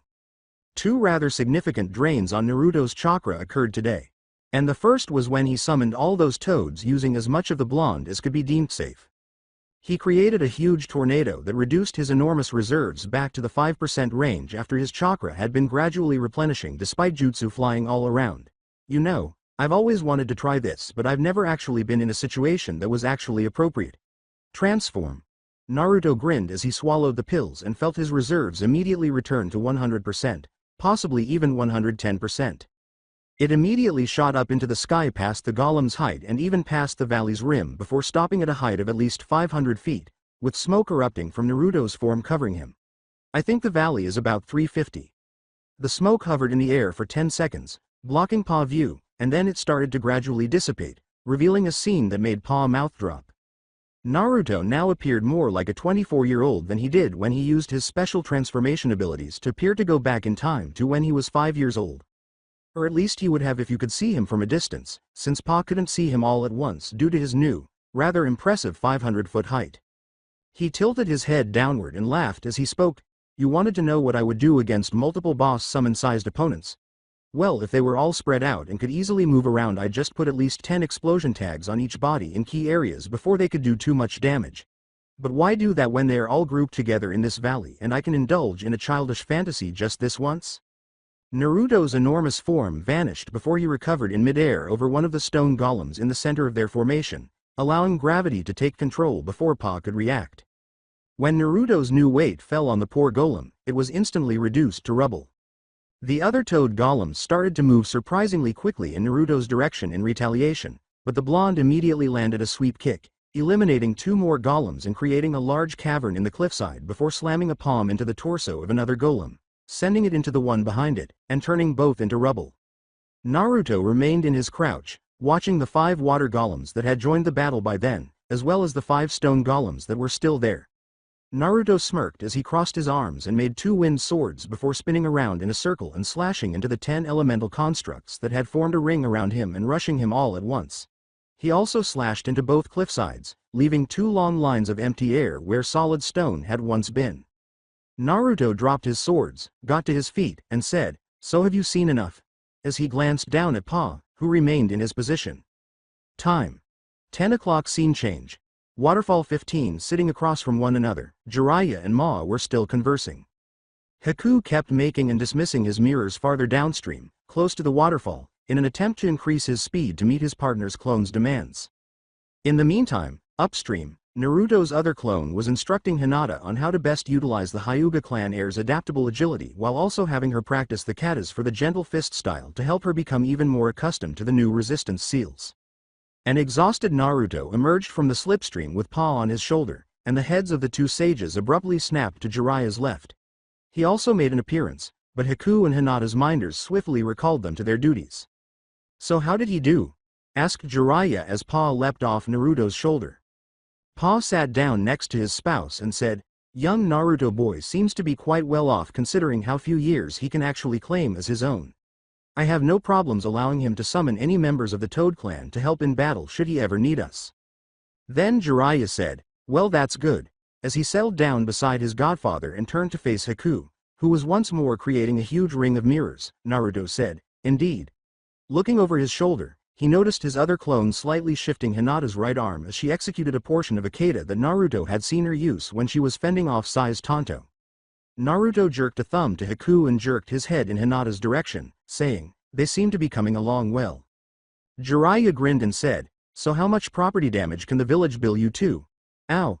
After Naruto received 3 nods in response. The blonde said, "The village won't actually be able to charge me considering we were at the Valley of the End, but to answer your question, Pa here needed to do some impressive earth manipulation to fix all of the damage we ended up doing." "Ow?"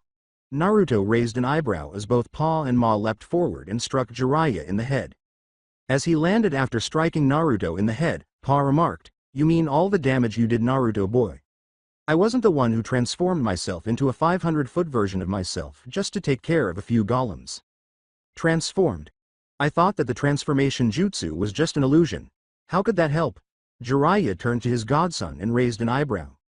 The blonde was covered in smoke, but it cleared to reveal a blonde fox grinning up at Jiraiya before it hopped up on the Elder Toad Summoner's shoulder and said, "Still think this is an illusion?" Naruto grinned before saying, "Maybe this will put things into perspective. Transform." While he stammered out, "A real physical transformation performed by a human?" Jiraiya's eyes rolled to the back of his head as the potential uses for such a jutsu overwhelmed his mind. Naruto jumped off his shoulder as he fell back and hit the ground with a thud, and Jiraiya's jaw dropped as he slowly reached a hand up and felt the fur on Naruto's body. The two toads behind the temporarily changed blonde could only nod as Jiraiya let out a perverted giggle as he considered how his godson's sexy jutsu was less of a practical joke and more of a gift from God. Naruto turned to face his godfather and scowled at the perverted grin that slowly appeared on his face. The blonde shook his head and said, "I don't even want to know what's going on in that sick mind of his right now." Time skip. Hidden Rock Village main gate at sunrise, 6 days after preliminary. After giving his village one final glance, Onoki of the Twin Scales turned to his Junin commander and uttered the words, "I leave the village in your capable hands, commander. I'll make sure everything is running smoothly while you're gone, sir. Enjoy your trip," the commander said, nodding. After giving his granddaughter a nod, Onoki said, "Make sure you keep up Kuretsuchi. It's 2 days to the Leaf Village by flight on average, and I plan on getting there before sunset on the second day." Kuretsuchi gave a nod, and then Onoki gave his granddaughter a tap. The two flew into the air, leveled off at 500 feet, and sped in the direction of the Land of Fire. Scene switch. 7 days after preliminary stages. Hidden Leaf Village at 2:45 a.m. The Hidden Leaf Village was relatively quiet at night, as is the case everywhere. The only activities that typically occurred were the night patrols of Anbu groups and hospital medics or civilians working night shifts. Tonight was a little different because a third person who never slept was staring at the moon while 2 other people were up talking. His Junin sensei was meeting with his contact a block away as they gazed across the roofs of the lower buildings that separated them from the higher building where Gaara had taken his place, while Jinchuriki of the Sand Village once again wasted another night of boredom while others slept. Kabuto said, "So it's true, I see. He really does never sleep." His glasses flashed briefly as he adjusted them. Baki sighed before speaking. "Should we really be meeting face to face like this? I heard about what happened at the hospital a few days ago. Hell, the whole village heard about it. You screwed up when it came to retrieving that Uchiha brat and now the whole village is after you.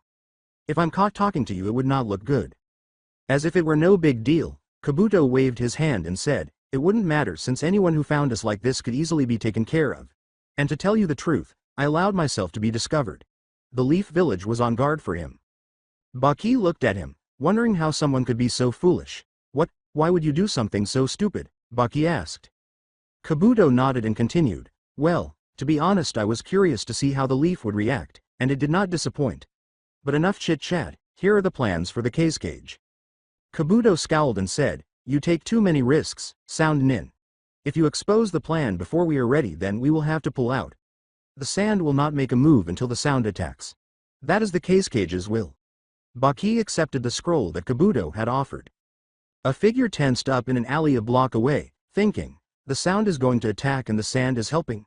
The figure turned to jump away, but he cringed as he disturbed loose gravel. "I have to warn the Hokage." Then he returned to the other two and replied, "Of course it is. You just be ready to do your part and your village will be able to once again proudly claim to be one of the strongest in existence. By the end of the first round of the Chunin exam this village will be burning. Oh, and don't worry about the spy, I'll take care of him." As killer intent gradually permeated the atmosphere, Baki remarked, "No, I'll handle it. After all, it's just a leaf mouse." "They heard me, shit." Before crouching and preparing to leap away, the figure pondered. But he appeared to vanish out of thin air before his knees could unwind. In a matter of seconds, Baki emerged in front of his location and surveyed the area. He tensed as a trash can rolled towards him after hearing the crashing sound, but then he relaxed when a cat emerged from the shadows and peered inside the now open trash can. Just a cat? Before the cat looked up at him and began hissing at him, Baki thought, "We must be getting paranoid because of the impending invasion." Now that he saw a ribbon around the cat's left ear, Baki went pale. There were rumors of the Fire Daimyo's wife's demon cat even in the Sand Village, and Baki had no interest in learning whether or not the claims that it could defeat Junin were true. However, the cat appeared to have other plans, as it started meowing softly before lunging towards Baki's face. Tora ran back into the alley, and Baki grunted in agony as the cat's claws ripped into his face. He then threw the cat off of him and fled back to the hotel, muttering about damn cats. It's a good thing I found this meeting, or else we could have probably lost a Junin tonight and we would have had no confirmation that Sound and Sand are actually working together on this, a blonde figure said as the two figures vanished. I never thought I'd ever be glad to have placed a tracking tag on that cat for anything other than knowing when to hide my seafood ramen, the figure said, frowning as it looked toward the Hokage Tower, where a single light remained. The blonde then vanished as he carried on with his self-regulated patrol in the hopes of learning the traitor's whereabouts. Hopefully the old man will know what to do. Time skip. Hidden Leaf Village Barrier Squad Headquarters, 16 hours later, 6:45 p.m. The barrier that encircled the village in a sphere suddenly detected a breach, and alarms tore through the calm atmosphere of the barrier squad's headquarters. What's going on? Why has the main barrier alarm sounded? The squad commander exclaimed as he hurried from his office to the bowl where the barrier projection was located. One of the attendants pointed to the projection where ripples were forming at the top of the sphere and said, "We're picking up an unauthorized breach, sir. It seems to be 2 people. But it's weird, this says they're flying." Putting words into action, the commander hurried back into his office and slapped a button on his intercom that had a direct link to his village leader's office. His eyes widened as he said, "There's only one person that I can think of who can fly and would be confident enough to come here with only one other person. I better tell the Hokage to expect company. Sir, the primary barrier has just been breached by 2 people coming in from the air. I believe it is the Tsuchikage and an escort," he said as soon as he heard his cage's voice over the speaker. I see. Well, this is unusual. Thank you, Commander. Now if you excuse me, I believe I should go greet old Onoki. Scene change. Roof of the Hokage Tower. As soon as Sarutobi stepped out onto the tower's roof, he could hear the sound of hundreds of the village's residents chatting among themselves in bewilderment. And he thought it was no surprise either when he looked up and saw what appeared to be 2 big dots to the untrained eye, but to the shinobi, they were actually his counterpart and a girl who, if he was not mistaken, was Onoki's granddaughter, floating slowly down towards the tower. After some time, Onoki and Kuretsuchi finally landed on the roof 5 minutes after breaking through the barrier. Sarutobi nodded his head respectfully and said, "Onoki, it has been a while." Onoki nodded back, saying, "Yes, it has, Sarutobi. But this isn't a pleasure trip. Can we talk in private?" Before turning and making his way back to the stairs that led into the tower, Sarutobi said, "Of course, please follow me." The 3 of them proceeded through the building's corridors until they reached the Fire Shadow's office, with Onoki and Kuretsuchi following at a respectful distance. When all 3 shinobi were seated, Onoki said, "I won't waste your time with small talk, Sarutobi. I came here to not only confirm a rumor that I had my granddaughter look into for myself but to also determine if there might be a potential threat to my village. I'm afraid that this threat might come from both inside and outside my village if this rumor is true." Sarutobi folded his hands on his desk and leaned forward, saying, "I'm assuming this rumor has something to do with one of my Junin. A certain blonde Junin to be specific." Sarutobi sighed after Onoki nodded, then leaned back and touched a seal on his desk, pressing chakra into it to make it glow. Onoki and Kuretsuchi were taken aback when Naruto said, "You summoned me, Lord Hokage?" 2 seconds later, the fastest shinobi alive appeared in his office, standing in front of his desk at rigid attention with no indication of how he got there. Any hint of humor was gone, as the Hokage hardly ever used the Junin emergency summons seal to simply summon him. Now that everyone was present, Sarutobi activated the security seals around his office and gestured behind him, saying, "I did, Naruto. We have an important guest who is interested in meeting you." Naruto turned around without noticing the flashing seals because he had seen them in action before, but he said, "Well, this should be interesting. Lord Tsuchikage, I hope you had a pleasant trip," as his eyebrows unconsciously raised when he noticed who was seated behind him and, more precisely, what the person was wearing. With his eyes narrowed as he examined the blonde before him, Onoki remarked, "HMPH, as pleasant as can be expected considering the reason for the trip." As Sarutobi remarked, "Well, now that Naruto is here, what do you say we get this meeting over with so that way we can get to more pleasant things?" Naruto nodded and moved to stand behind his village leader. Waterfall 15. Scene change 2 hours later. "This is why I hate politics," Naruto sighed as he walked out of the slipstream in the training area where his group had unofficially claimed for the month's training. Since I truly don't have any plans to go on a killing rampage against his village unless provoked, it was fairly easy to convince the Tsuchikage. However, once my heritage is finally made public, the members of the Rock Village Council will undoubtedly exaggerate everything. At least we now know that, should the invasion occur while he is present, Onoki will not choose a side. Naruto walked over to his godfather, who was inspecting a couple of experimental seals he had made that he had wanted to make sure could work, and shook his head at the thought that whoever had originally thought of the idea for village councils must have been the biggest idiots in the world.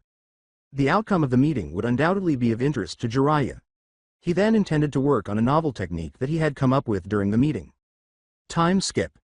Final arrival in 7 days. The two boys created a group of water clones, which Hinata destroyed while Naruto and Haku watched. Hinata's increased speed and the gentle fist style's tweaking were evident as she destroyed the clones nearly as quickly as the two could create them. Every Hyuga would be staring at their clan heir in disbelief at how different her fighting style was from their own, and her hands were a blur to anyone who wasn't high chunin or above. As Hinata continued to fight, she appeared to be dancing as she moved from one blow to the next, in contrast to the stiff and perhaps overly formal fighting style of most Hyugas. Jiraiya stood beside the two originals, taking notes in a notebook that was surprisingly free of perversion. As Hinata fought, he was examining her form critically and noting the places where she repeatedly left an opening.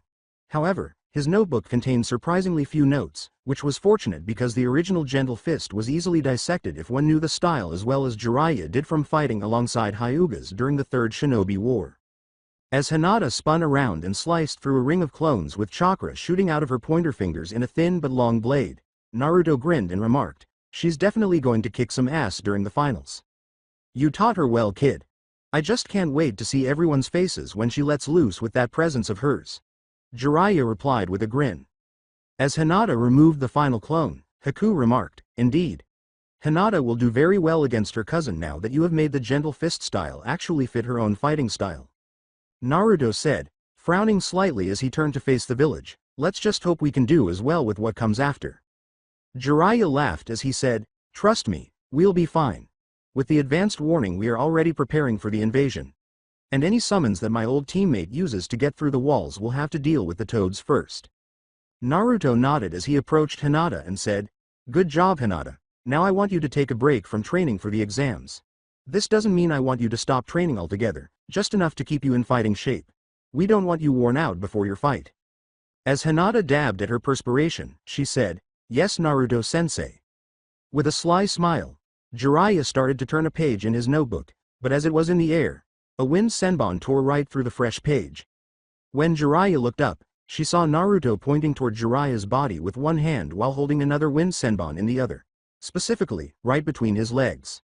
With a pale face, Jiraiya said, "I'll behave." After nodding and allowing the senbon to scatter, Naruto turned back to continue speaking with Hinata. Haku, meanwhile, laughed before leaving the group to continue practicing with his new mirrors. Time jump. Chunin Exam Stadium 7 days later. The Chunin Exam's final exam was held in a packed stadium. Both common people and nobility had gathered in the village to watch these fights, and it would be very difficult to find a seat because all but one of the competitors were lining up in front of Naruto. The main topics of conversation were the Hyuga clan's prodigy versus its heir and the last Uchiha versus the Kasuke's son, although hundreds, if not thousands, of people had bet on the outcome of each of the fights that were about to begin. "It's fortunate that Uchiha's fight comes last," Naruto thought as he glanced at Genin's line. "They will wait until the last minute to appear because they know Uncle Kakashi. That might be for the best, though, given the circumstances and Orochimaru's interest in the brat." The professor waited for his counterpart from the Land of Wind to arrive in his seat up in the booth designated for village leaders and their bodyguards. Kuretsuchi stood next to Onoki, serving as his bodyguard, while Onoki sat in a seat with the Rock Village emblem on it on his right. "So many people to see the next generation do their best to knock each other senseless," Sarutobi thought as he surveyed the thronging crowds. "It truly is a wonder that our violent inclinations haven't wiped out this planet." The ninja commander of the Land of Fire noticed white at the corner of his eye and turned to smile as he watched his counterpart ascend the stairs leading to their booth. "Greetings, Lord Kasuke. I trust your trip here was pleasant," he said with a smile. "Pleasant enough, Lord Hokage, but I must admit, I'm glad the Chunin exams were held here this year. A trip to the Land of Wind at your age must surely be a difficult task. The same must be true for you as well, Lord Tsuchikage." Onoki felt sorry for himself and said, "You seem to be forgetting who you're talking to, Lord Kasuke. This trip for me was nothing. And I'm quite certain I could have made the trip as well. Please don't think about burying me yet. I still have a couple of years left in these old bones, said Sarutobi, with a bark of laughter. I'm sure that is quite true, old friend. Still, don't you think you should be considering a replacement? The Cascade said, his eyes narrowing in the smallest of increments. Sarutobi smiled and said, perhaps, but we can discuss that after the exam. For now, it's time to start. With the conversation over, Sarutobi got up from his seat and walked over to the edge of the balcony, causing everyone to quiet down when they realized the Hokage was going to speak. Onoki continued to focus on the conversation. Ahem, ladies and gentlemen, esteemed guest, WLE come and heartfelt thanks for gathering here in the village hidden in the leaves for the Chunin selection exam. We will now begin the matches of the final round between the 14 candidates who advanced in the preliminaries. Please sit back and enjoy. As Sarutobi returned to his seat, the audience cheered. The Cascade said, 14 candidates? It seems you're missing one, as he cocked his head slightly to look at his opponent with both eyes. I wonder what those were, humped Sarutobi, but don't worry, I've taken steps to make sure he gets here in time. I'm sure I have the boy's sensei to thank for that. Onoki nodded and continued, any brat who doesn't show up on time doesn't deserve to be promoted regardless of who his sensei is or if the kid has some bloodline limit. If a shinobi is unreliable, he or she shouldn't be put into a position of power. Sarutobi med but remained silent. This is the last exam, so make sure you give the best showing you can. Out here, you're not only representing your team, but you're representing your village as well in front of hundreds of potential clients. Make sure you keep that in mind during your fights. That said, the landscape here may be different, but just with the preliminaries, there are no set rules other than that you fight until one of you dies or admits defeat, unless I determine that a clear winner has already been decided, in which case I'll stop the fight. Everyone understand? Naruto turned around and unfolded a folded piece of paper, saying, this is really just a formality since I'm sure none of you are dumb enough to actually forget who you're going to be fighting, but if you need to make sure when your fight is, now is the time. Naruto nodded to himself after receiving nods from the majority of the genin. He then said, all right then, Hinata and Neji Hyuga, you two are starting us off. The rest of you proceed to the waiting room outside the arena. Naruto held up a hand and asked, first round of the Chunin exams, Neji Hyuga, are you ready? After all of the spectators from the first match had left the arena. When Neji nodded, Naruto asked, Hinata Hyuga, are you ready? After receiving another nod, Naruto said, then you may begin. When Neji Hyuga nodded, Naruto held up a hand and asked, first round of the Chunin exams, Neji Hyuga, are you ready? He then asked, Hinata Hyuga, are you ready? After receiving another nod, Naruto said, then you may begin. As the two Hyugas gazed at one another, Naruto leapt back with a chakra-enhanced leap. Neji maintained a casual stance while Hinata instinctively assumed her stance. Lady Hinata, a word of advice before we fight. You're not cut out to be a shinobi. You should forfeit. He scowled at Hinata's stance because it differed slightly from the gentle fist beginner stance, but it turns out he had another reason for his frown. Hinata looked up, but before she could inquire about what her cousin was talking about, Neji kept going. You're all sweetness and light, a peacemaker, not a troublemaker. You're easily led, not a leader, and you have no self-confidence. You've got a world-class inferiority complex, so I know you'd have been more comfortable and content staying at the genin level. But applicants for the higher-level Chunin selection exam must compete as a trio, and you couldn't bear to let your teammates down. The truth is, your participation has been reluctant from the start, hasn't it? You're the sheltered little baby of the main branch, aren't you? You have no self-confidence and everyone is forced to go out of their way to protect you. Face it, you are a failure, and a failure always fails. A leopard doesn't change its spots, and your weak personality will never become strong. Brave? Hinata thought, frowning. Yes, Hinata? Her will to fight asked. Let's demonstrate my cousin's error, with pleasure. When Hinata's coat flashed green, she blurred at Neji, whose eyes widened before he quickly deflected Hinata's palm strike from his chest, but he wasn't prepared for the foot that came and sent him skidding as Hinata connected with his left ribs.